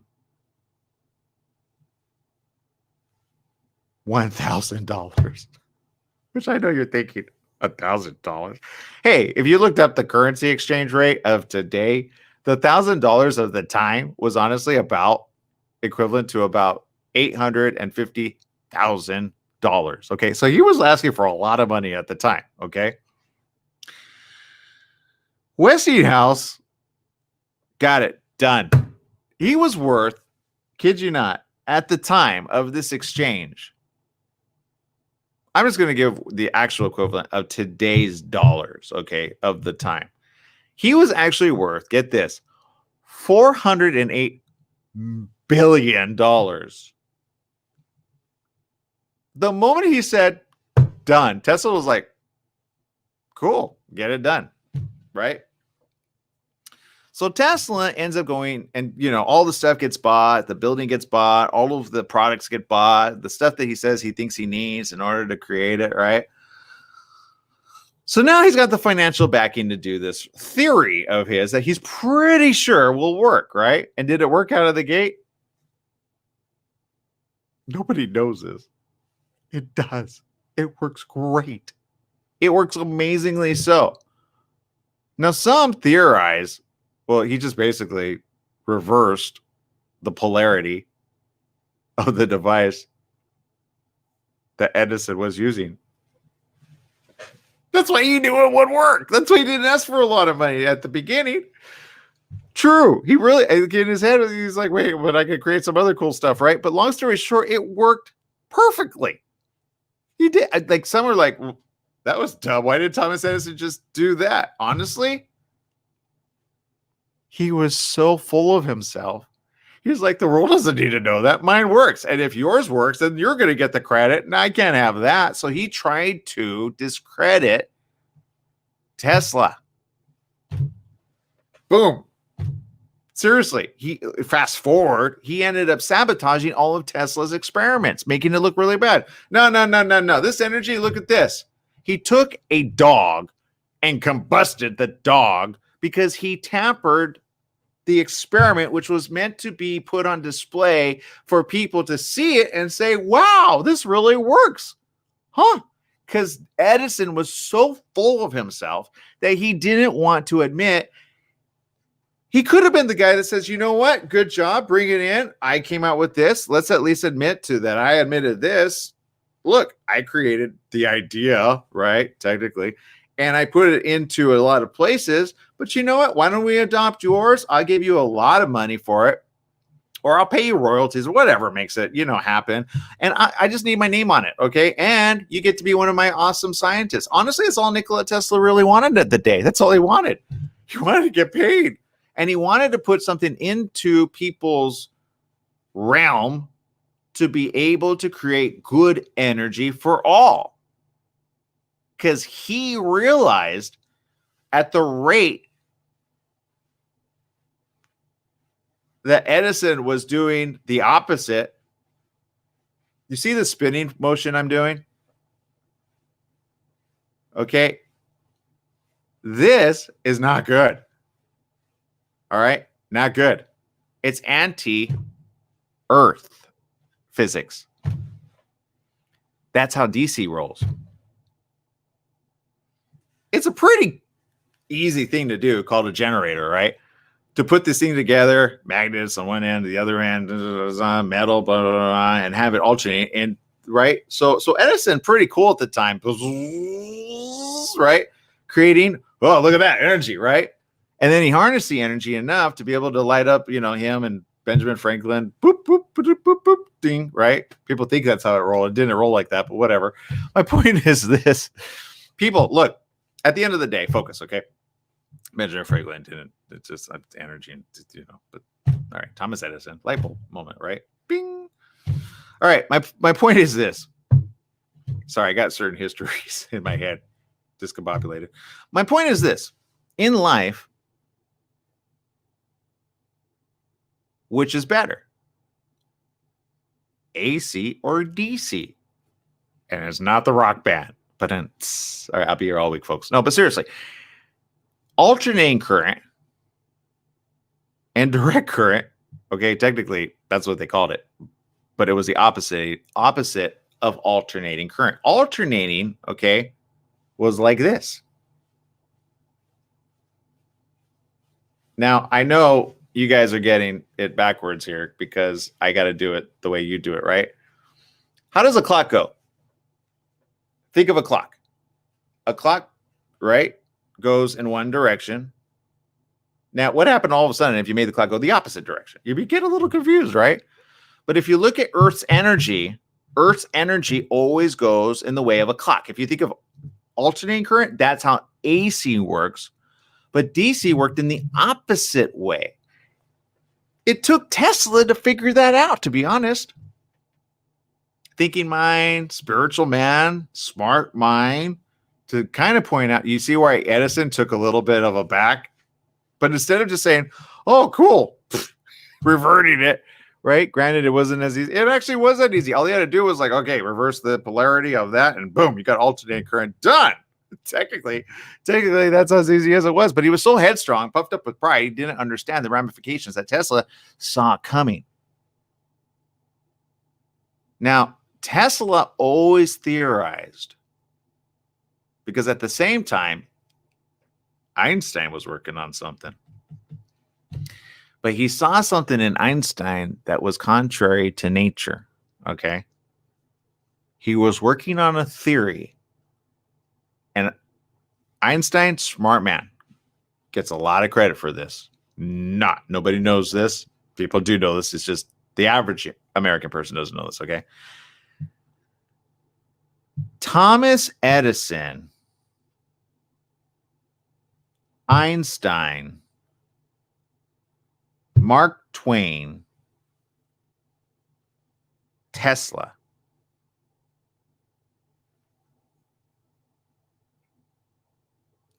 Oftentimes with me, never. But they talk behind the scenes, not. Because actually nobody liked Thomas Edison at the time. They hated the guy. He was so arrogant. He was so, I know everything. And the others were like, okay, and can we offer you any perspective? No. Why do I need your perspective? I'm a gazillionaire. Okay, because compared to he was so wealthy. Okay. But he didn't foresee how limiting his theory was, technically, because he didn't see how the population would have constantly exploded and need this energy, right? So he technically, it cost him more money because his DC currency of the time, energy, you had to have more generators. So technically, of the profits that you made, you had to recreate and put more generators because it didn't reach far enough. Whereas a smaller generator about this size, okay, the very first one, lit up a room that Nikola Tesla just needed the prototype to show a round of very smart and intelligent people. And then he showed that this energy actually did not fry people in the room. You could harness the energy. So he set up nope, it's complicated, but basically a rod, okay? You have another rod, not affecting anybody in the room. All right? Well, Nikola, the smart man, took this on the road. Probably about a handful of people saw it. You know who were among the first to see it? Einstein and Mark Twain. A few others, but those are the most notables. I mean, there were a couple others that want credit for it, but so my point is this, people. Don't be the arrogant person in the room, okay? You may come up with a really good science. Learn to listen to the other theorists, the physicists, the forward thinkers. Mark Twain was a forward thinker of his time. Well, okay. And Mark Twain, unlike some people, don't see the ramifications of the current situation, right? Well, how can this be without the proper information, right? So we have a lot of book authors, we have creative geniuses, we have people that put movies and say, okay, this is a science. There's real science is happening right now. And it takes a book author and or a movie filmmaker to say, yeah, but what's the ramifications if we go too far with that particular science, right? Now, some point out the good side, if there is a good side, and some point out the doomsday approach of where we're going with this. Okay? And unfortunately, I feel on some scenarios, we're actually heading in that direction. I'll give you a perfect example. I know I keep saying it. I toss it around all the time, but AI, right? Look, AI is good until it gets to a point where you put it in control of every device out there, interconnect them all, centralize it to a CPU that controls everything via online, right? James Cameron, smart guy, right? But did he get his idea on his own? Honestly, he did. You know where he got it from? A dream. Some people think dreams are visions, right? But look, that guy, smart man, probably theoretically theorized the fact that at some point we'd have AI coming in the future, right? Because they were working on it. The prototypes were already being worked upon. Now, robots, you remember when he came out with that? It was in the 80s, right? Have you seen the robots of today's generation? It's almost like in his dream, he stopped where he was at, went far enough into the future, and said, oh, look, robots. Wait. Oh, no. They look like humans. Oh, no. They're self-aware. They have AI. Oh, no. And maybe he stopped there because that's all. But that's where we're at in the stream of time. If you don't believe me, look, I'm going to look up some pretty crazy stuff, which some of you have actually posted. I'm going to type in this, okay? And I know some are like, yeah, but I mean, you know, what's the harm? I say, don't intelligize it, okay? Don't give it its own brain or its own CPU. Just don't do that. Let me put this in, okay? This is a real thing, by the way. Let me type in this. Artificial intelligence. It's the second headline. Artificial intelligence robot. Oh my God, we're already there. All right, so let's see here. No.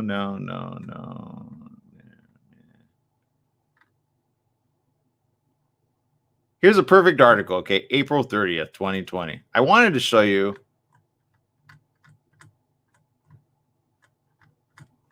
a graphic that I've seen as of late. It's probably on YouTube. Now, this is a long article. Of course, at Stanford, right? The ethics. The ethics of artificial intelligence and robotics. Just because you could doesn't mean you should. Okay, there's ethics. That's kind of where we kind of go wrong. Back to Einstein. Okay, he had an idea that went nuclear. Right now, was his idea meant to harness energy in such a way? Because he saw Nikola Tesla's situation, he goes, I think he stumbled upon something quite interesting. And then walked away. No, it didn't work that way. Nikola Tesla shows him the experiment, right? Bzzz, 2 rods, right? Bzzz, electricity, a pretty archaic device at the time. We know it as a generator, right? Each and every one of your cars has one of these. It's called when the generator goes bad, right? You have the battery. It's not the battery that creates it. The battery stores a certain amount of energy, sparks the generator to continuously, right? To be able to create the energy in your vehicle. There you go, right? That's the mechanics of it. Each and every one of you have one of these little devices that are stuck in your vehicle. Smart man didn't get credit for half this stuff because his patents, once they ran out, everybody was using it, right? Smart man, super smart man. His only problem, he wanted to give it away for free, which is why he died a penniless poor man. Sad but true. Very sad but true. Very sad. He had to harness his mind and say, how do I make money from this so that I can continue to create my stuff and do it himself? But he couldn't because he had no money. So he had to depend on other investors.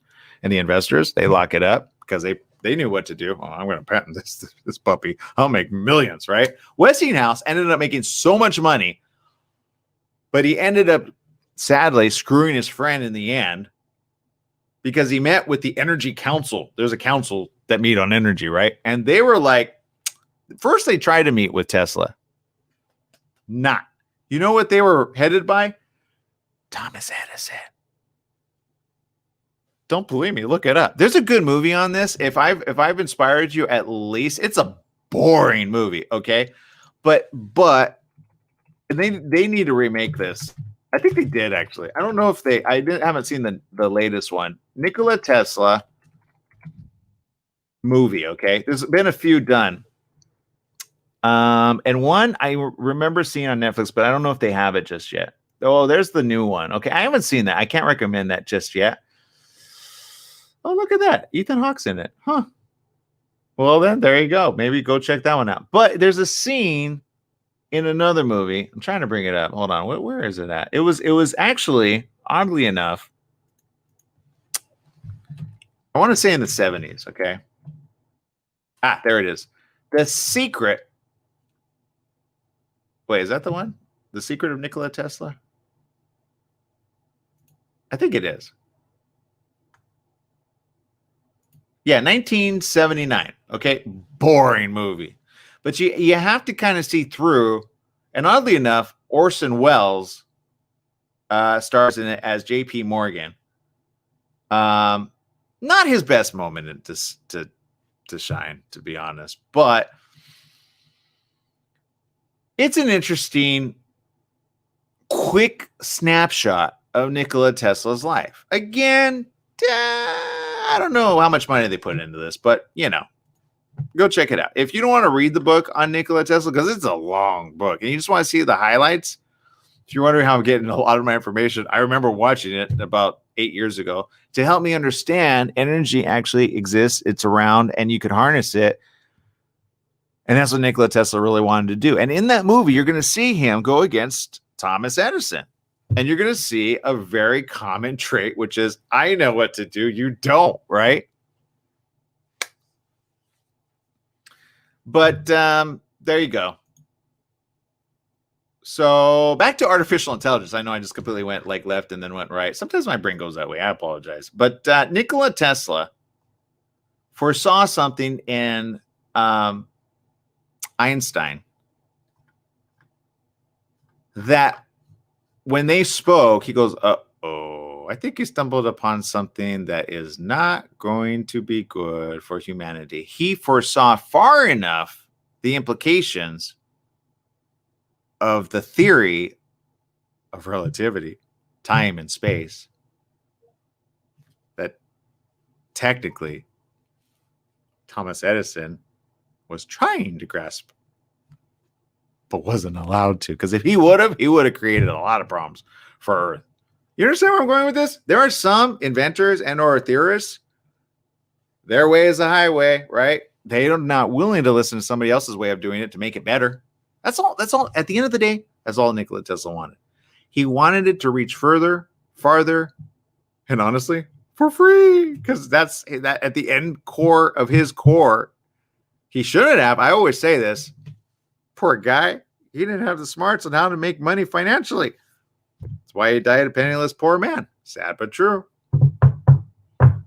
You got to make money at this stuff, okay? You cannot give it away for free. You give it away for free, you get locked up. Don't believe me? There's a lot of technologies that come out. They go, I figured out how to create. I can't even tell you all the sciences that I happen to know. They got bought up and or the people go disappearing overnight. We don't want that out there, right? So you got to be careful. You have to be careful. Patent it. Number one, get that out there, right? So if you have a working theory, keep it locked up in your mind, right? Which I say, hey, somebody's got to put it out there, right? But you got to be careful which one you put out there. Back to Einstein. Do you think he thought at the end of it all, oh, shoot, what have I done? I might have created something that would kill everybody. I don't think he thought that when he first came up with it. He was like, oh, this would be cool for energy. Because that was his working theory, right? And then somebody else says, whoa, we're working on a bomb. What happens when you combine the two? But that's not what it's for. It's for energy. I created it with the thought that Tesla came up with, and I'd like to create energy differently. I think it's a working concept, but I'm pretty sure it'll work in the end. The other guy in the room, he has no idea what we're trying to do, huh? No, has no idea. Okay, tell you what. Agree to disagree. We're pretty sure we can help you with your theory and create that energy. We'll call them nuclear power plants, okay? Fantastic. This is great. I love it. No, it didn't go that way. Here's how it went. You ready? Einstein, theorist, okay, physicist, and a bazillion other things going through his mind, gets it on paper by human standards. obsessive compulsive. Okay? His head all over the place, right? Smart man all over the place in people's theories. However, they don't understand that's how his brain works. Okay? Messy guy. Did not look after himself to clean, right? Long story short, that's how his brain was working, though. Now, which do you want? A clean person or an obsessive compulsive person that basically can't help but think out theories really quick, really fast, and then put pieces together and go, ding, right? That was how his brain worked. Well, one day he makes a really good speech. I think there is a theory of mine, and I think it will help mankind. It is called nuclear fusion. And in nuclear fusion, you take a proton, you take a neuron, and you crash them together. And if you crash them together, you get a nuclear reaction. And the nuclear reaction will create energy. One person in the room goes,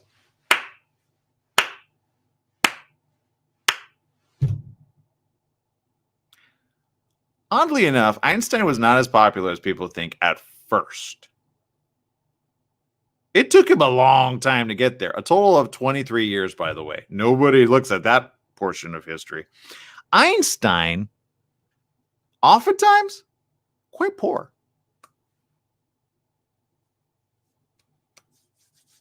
It wasn't until his major breakthrough, way later, that suddenly everybody goes, whoa, whoa, whoa, this guy's a genius. You say he didn't graduate high school? So what? What else you got? Well, I've been working on this really cool theory. I speak about it, but nobody wants to do it. I think nuclear fusion can be the world, change the world for better. Well, why did he want to create that?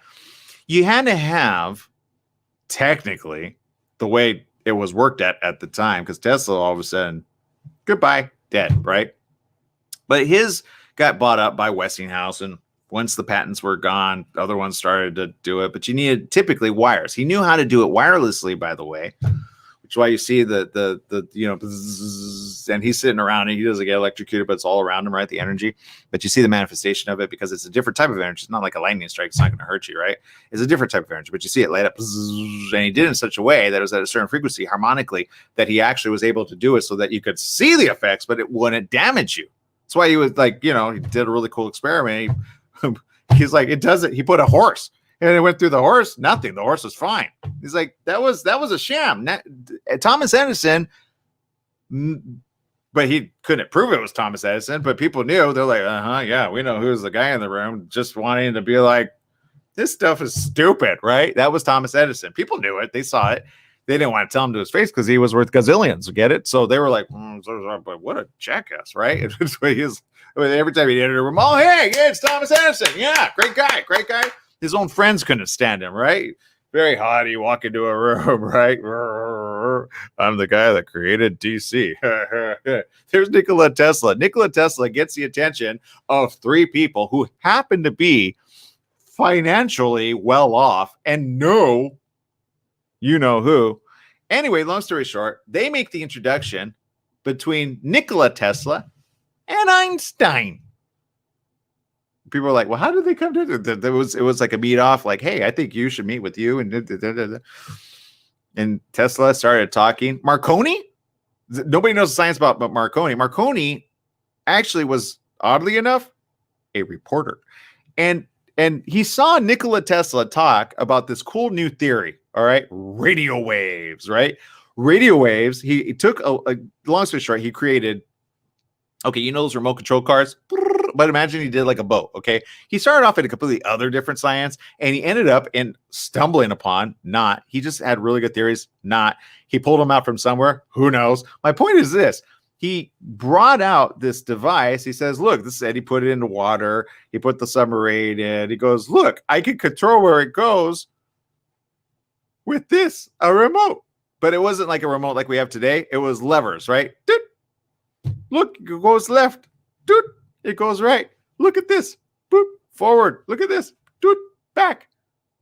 Where's the wires? There aren't no wires. It's wireless. One guy in the room, Marconi. Kid you not. I got a question. Shoot. So, if you could transmit from that box to a boat, what else could you do with that? I haven't thought of it that far. I just wanted to make a boat go left or right, up and down. I haven't thought of all the different applications. But imagine the applications. It would be amazing if you applied it in life. True. The reporter got it. Doesn't know what the heck he's going to apply it for. I have a couple ideas and theories because I've interviewed several people that are doing stuff, and I can't tell you right now. Oh, man, they would love this stuff.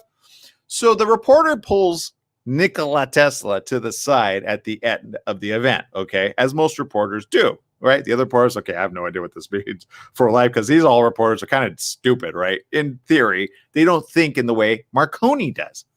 So Marconi pulls Nikola Tesla aside. Again, he's a reporter, right? Nikola Tesla used to giving interviews. He hated giving interviews. A very shy man, very humble man, okay, very humble, kind man, all right? He thinks nobody's really interested because honestly, the reporters are like, all right, whatever that means. Don't know what that means. But Marconi comes up to him. Tesla. Yes. So I got a question for you. Shoot. Let's say I was working on this theory. What would you do if ... Free advice. He was asking for free advice because he had this concept, but it wasn't his concept. He knew somebody that knew and worked in the field of another technology. Okay. So he asked the question because in the interview that he made with this other guy, the other guy's like, all I need to figure out is how to make it so I could send my signal from one place to another. Because he was using wires at the time, just like telephone poles. Telephones.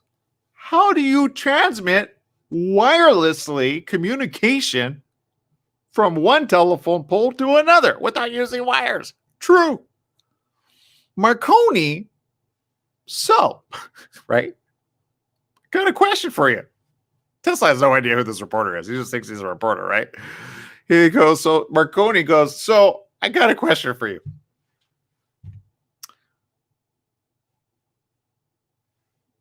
What are you using to connect one from the other that nobody's looking at underneath the water? Because I think this is BS. True, by the way. That was the first question out of the gate because honestly, he knew a very smart man and he thought the guy was the telephone dude, right? So he was like, the guy's a telephone dude. You're this dude. I get you're smart with energy, but I don't. He told me it's impossible because we had this discussion because I've had this theory. Marconi, smart man, actually, wasn't given the right time of day for his thoughts, but he was a smart dude. He really was. And Marconi had theorized, technically, if you could communicate in one way, shape, or form, a telephone, maybe, because he was in the field of reporting, maybe you can report news wirelessly from one edge of the world to another edge of the world. Not true. But that's what he ended up becoming known for. Marconi took two different technologies, but combined the two. And so here's what he asked Tesla as a follow-up question. Once he's like, no, there's no, watch, let me show you. And he made him open it up. None of the other reporters thought to think about like this, right? But this reporter, smart, he didn't tell them his real training. His real training, kid you not, in the field of mechanics. All he needed to do was see his invention and say, wait, what did you do to create that force field, also known as a radio wave? Get where I'm going with this? So, well, it's easy. I take this metal, I combine it with this metal, I make it turn in this way. It creates a vibrational frequency, which this transmitter emits this. Or it sends the signal. You got what I'm saying? He tries to demify it for the reporter. Reporter's like, I don't care. Just give me the 411. I'm going to capitalize on this. True. But, he's patient. Oh, yeah. Making his notes. Yeah. Do a little tried figure, trying to remember all the things he's saying, right? Doesn't have a photo camera at the time because those are expensive at the time. You have to sit them there and they go, right? True. So if he could have. Got it. Good. Wait, what's the metal that you use? Copper. Copper. Got it. Okay. And what else? Honestly? Now, Tesla's smart at that moment. He's like, oh, wait a minute. No reporter asked this type of question. And here was the question. So I just got a question. You got the copper. What did you wire it to? What frequency are you emitting? Tesla.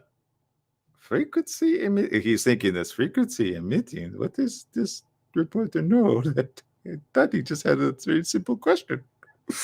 He's been screwed so many times over. He's like, honestly,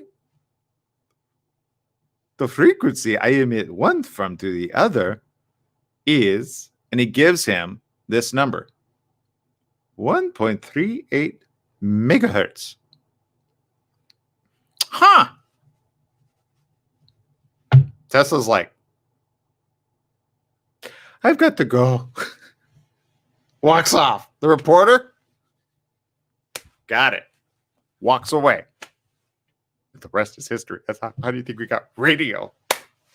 Radio technology happened, Marconi, but he also stumbled and used and basically took Tesla's ideas, capitalized on it, made a fortune, got the technology idea from Tesla, but Tesla never saw a dime at all, which is how ideas work, people. It's, hey, whoever does it first, does it well, does it best. Which at the end of the day, I say good, right? It's how we benefit. Nikola Tesla could not come up with each and every theory on his own. He didn't know, but he came up sometimes with the building blocks. And then it took others to say, okay, how do we expand upon that? You understand? So there you go. Very smart men in the room, I think. And so there you go. But just because you could, does it mean that you should? Does it mean that you should? Back to Einstein. He's in the room.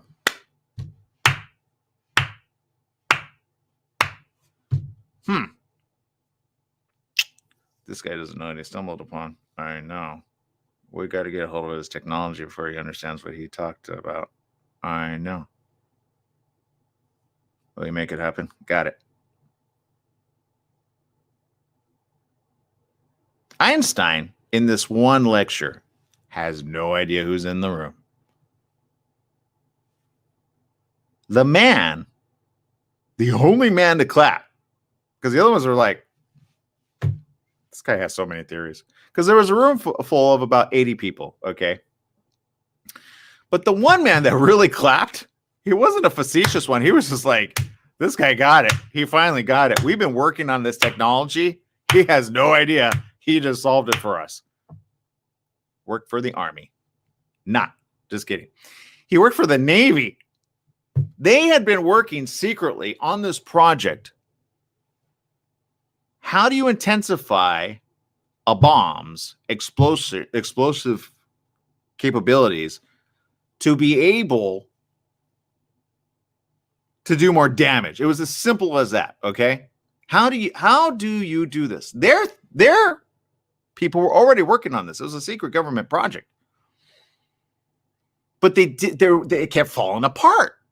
It just wasn't as powerful as they wanted. So they suddenly, this one dude knew, and he would often attend these lectures, honestly, to take credit for himself. It's true. But Einstein wasn't stupid, okay? Einstein wasn't the guy like Tesla was. Sure, let me share you my secrets. Einstein was not that dumb, okay? I hate to say it because Tesla was a very smart man.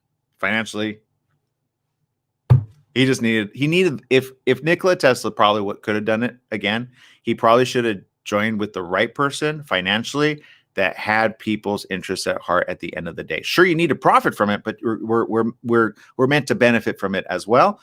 Financially, hey, I'm all for that. Come on. How are you going to keep in business, right? However, how do you do it safely, effectively, and is it the right thing to do?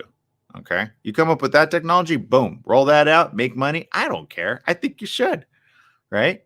Don't give it away for free. Don't be like Nikola Tesla. Don't make something. Don't make nothing. Okay. You get what I'm saying? Okay. Capitalism works, people. It does, especially when you use the money for good. You understand?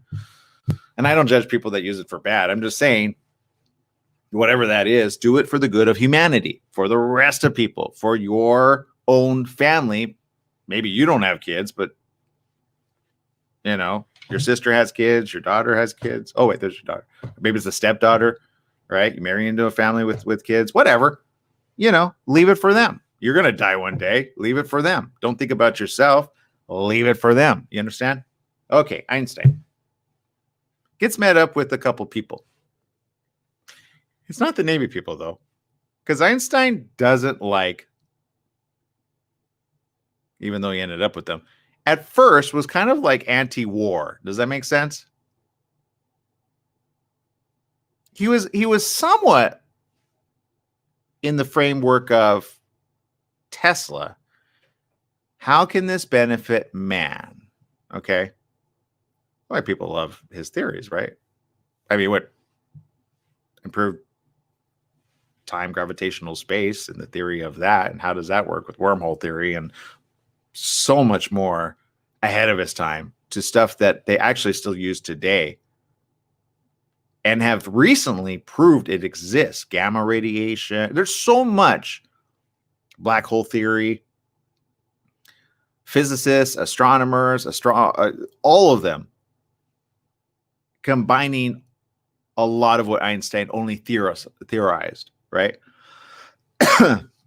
Excuse me. Hold on. Let me take a drink.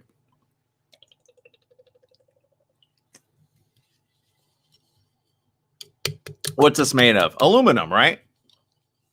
But aluminum has certain components in it that when you strip them down to their very base structure, technically, if you do the science, it's a chemical compound of neurons, protons,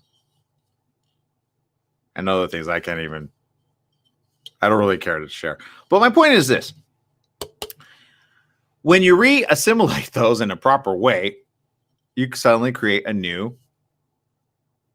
Well, people haven't figured that part out. But my point is this.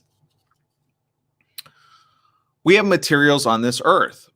But if you look at the composition of them, like phosphorus, sulfate, the simplest one, water. Okay, H2O. What is that? 2 atoms of hydrogen and 1 atom of oxygen. Viola, I invented water, right? Look at see Nikola Tesla going, you don't realize that's just H2O. That's 2 atoms of H, hydrogen, and 1 of, oh, wait, it's not oxygen? Oh, that's right. I always forget this stuff. Hold on. H2O. All right. I've got so much things in my head. What does the O stand for? Hold on. H2O. Who's the smart people in the room that know what I'm talking about? Chemistry. Yeah, single oxygen atom. Exactly. That's my point. Okay, I was right. 2 hydrogen atoms. Yeah, I was right. Sorry, sometimes my thinking brain gets in the middle. I'm like, wait, what am I talking about? It is. So the H, right? 2 atoms, 1 atom of an oxygen cell. That's a teeny tiny cell. Talk about invisible. You have enough of those densely packed together, change the temperature, boom, you got ice. Wow. That's a pretty cool thing. How do you make that happen? That's awesome. What happens when you add 3 hydrogen and an O? Let me look it up. Hold on. I don't know. I don't know that much. Okay. I know the simple stuff. H3 and O. Let's see. Hydronium. There you go. All of a sudden, that's hydrogen ions, right? Great. What do you do when you take 2 hydrogen? And people, you got kids in the room? Boom, science fair right now, okay? You have 2 of hydrogen,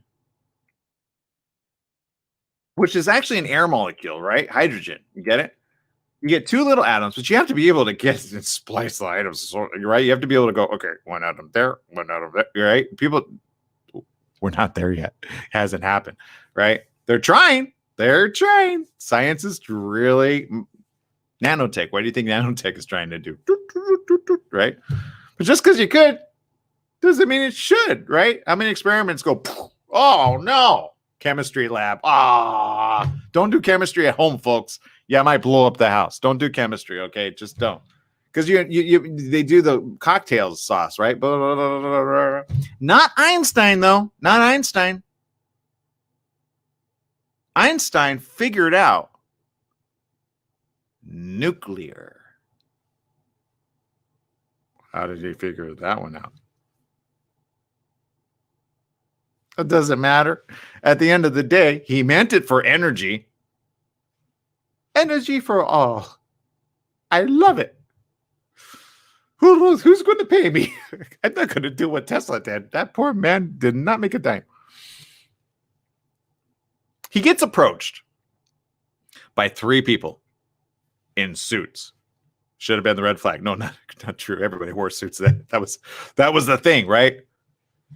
Okay. They approach him. We'd like to have you come to our facility. We have something to show you. When do I come? Right? Einstein getting invitations to everywhere, right? Not at this point.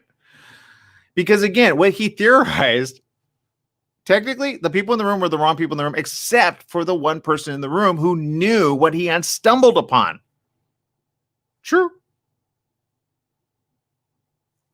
Except Tesla knew this as well because they often would break bread. Nobody knows this, but they maintained a friendship, okay? But Tesla went off, as he often did, thinking, man, some people say, don't think too much. Yeah, because you're overthinking it. No, I say think it through, but ask yourself this question. Just because you could doesn't mean you should. Nikola Tesla was smart enough to say in his head, if it works against Earth's mechanics, it cannot be good for man. Which at the end of the day is why he said DC is not good for man. You have to stay with the harmonics of the field of energy that this Earth currently takes its energy from. Otherwise, you're going opposite of it. And if you have too much opposite of it, you're making what was balanced imbalanced. At the end of the day, that was his working theory in everything he invented, which is why everything that he invented was so amazing. Okay? Back to Einstein. Einstein Meets up with these three men. You're going to have to sign this. Sign right there. Okay. Come on in. Have a seat. Einstein's a little obsessive compulsive. He's looking around the room. He's like, oh, that's interesting. Oh, wow. Look at that. Oh, wow. Oh, my goodness. What's this? What is that? That is a, oh, that's a bomb. Oh, my God. Yes. Okay. So, but Einstein's not stupid, right? He's not like, oh, shoot, what did I just get myself into? He knew where he was going to because they told him it was a military base. So he knew the contract he was signing was a you do not say nothing. Okay. He got immediately security clearance. Okay. Of the highest nature. True. Yeah, come on over here. We're ready to meet you. Take him into a private room. He's already seen everything. Nah, they didn't show him that. Just kidding. Pretty cool if he did, right? Oh my God, there's the ball, right? No, that's good for a movie, not in reality. No, they take him not to a military base at first, okay? They take him into a bunker, okay? It's a private bunker, no big deal. They know how anti-war he is, all right? They've done research on this guy. They're not stupid. They're not gonna be like, all right, there's the bomb. We need your thing to blow people up. They don't do it that way, okay? They do it very scientifically, with the science mind, right? They know the majority of physicists, scientists, theorists, and all the others. Is it theorists or theorist? I don't know. I always get that wrong. Theorists. Sorry. English. My point is, at the end of the day, he takes a meeting. The meeting goes something like this. So we've been working on a project just out of curiosity. We think you've stumbled upon something. We love your idea. We're going to buy it. That's great. Before we buy it, we got a question for you. Shoot. Let's just say, we wanted to, I don't know, not just create a chemical reaction, but we wanted to apply it to a bomb. Einstein there, sitting there. Oh, what? Just apply it to a bomb. How would you do that? Well, I wouldn't. That would be destructive. What do you mean destructive? Well, it would be chaos. It'd probably be the biggest explosion you would ever have. These things get too hot, they can destroy the world. No, the conversation never went that way. It should have. It should have. It didn't. Here's how the real conversation went. You ready? Einstein's sitting there, right? Looking around the room. It's boring, right? He's obsessive compulsive. He's like, well, this is clean, right? No, he doesn't think like that. He's the opposite of obsessive compulsive, but he's still obsessive compulsive, right? He's looking around the room. There's nothing to look at. So what does he do? He sits there. Let me work through some theories of mine. Come in? A guy walks in, right? Just one guy sits down. Hey, so big fan of your research. Great job, by the way. My God. Wow. Talks to him, shoots more breeze, shoots lots of breeze, right? There's like an hour and a half of talk. Duck. Einstein, he's used to this. He actually loves talking. The more he talks, the more he theorizes. I'm telling you, it's a word. So my point is, long story short, Einstein is like, you know what? I got time. All right, here we go. Starts chatting it up. He likes this guy. This guy, vetted for a reason. He knows what type of people Einstein likes to be around. Okay. Gots to be pals with this guy, right? So he's like, okay, so hey, do you love to I don't know, chocolate? I've loved chocolate. We got this brand new chocolate we've been working on. Pretty amazing. Take this chocolate. It's called Hershey's. It's a new big thing, right? Have a piece. How good is that? Well, let me see. Is that very good, very good. How would you make it better? What do you mean? Well, you talked about, nuclear, but he doesn't say nuclear. He says, you know the ability of like atoms, right? Yeah. We have a working theory. If we change the chemical composition of the atom, maybe we could make it taste a little bit better. How would you do it? Einstein, smart man. The brought me here for chocolate. Loves chocolate. Who doesn't? Einstein, super sweet tooth. Trust me, he was. Look it up. Well, I would do nothing. It tastes really good. I like this. It's just Hershey really wants to create a different type of chocolate. Would you do anything to enhance it chemically? Would you add or take away? How many atoms do you think? Here's the reality. Nobody thought in atoms at the time. True. The idea of the atom wasn't thought of before Einstein. Einstein helped put that theory to rest. I said nuclear. You forgot about atomic, okay? He was able to harness the atom. I believe if you take an atom and you strip it away, its outer layer, it creates a chemical reaction from one atom to another atom. And the atom will create energy.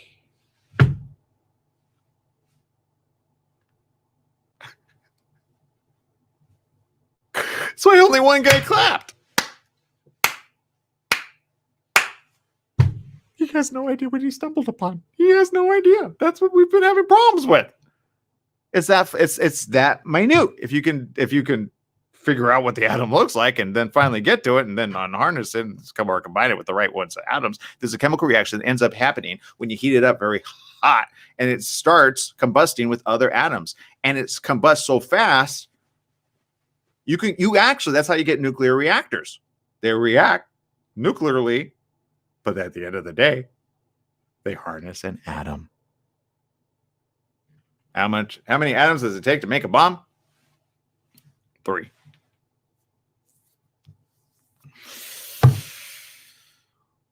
Viola, oh shoot. Oh no. I'm been mixed with the wrong company. I gave my science away to the military.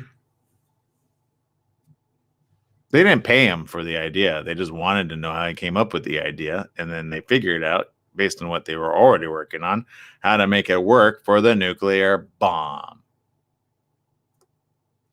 True. But it happened way later. True. Einstein didn't realize what he had helped them to create. Fact. At the end of the day, just because you could doesn't mean you should. Tesla, smart thinking man, actually went on record and said, it goes contrary to nature. Einstein, you didn't think it that way. Boop, it would work. True. But just because you could doesn't mean you should. I get it. The nuclear people in the room, hey, free energy for all. Come on. No, come on. Do they? Do they provide free? No. They financially make money off it. Okay. Now, there's a safe way to do it and there's a harmful way. Look at Fukushima. With the wrong elements that will happen. The nuclear power plant went from good, great, to amazing, until suddenly huge earthquake. But it wasn't the earthquake that damaged it. Technically,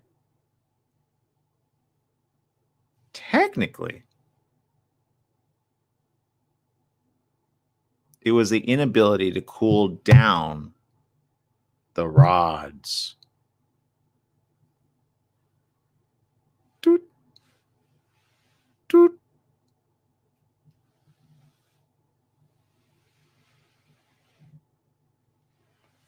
Seal it away.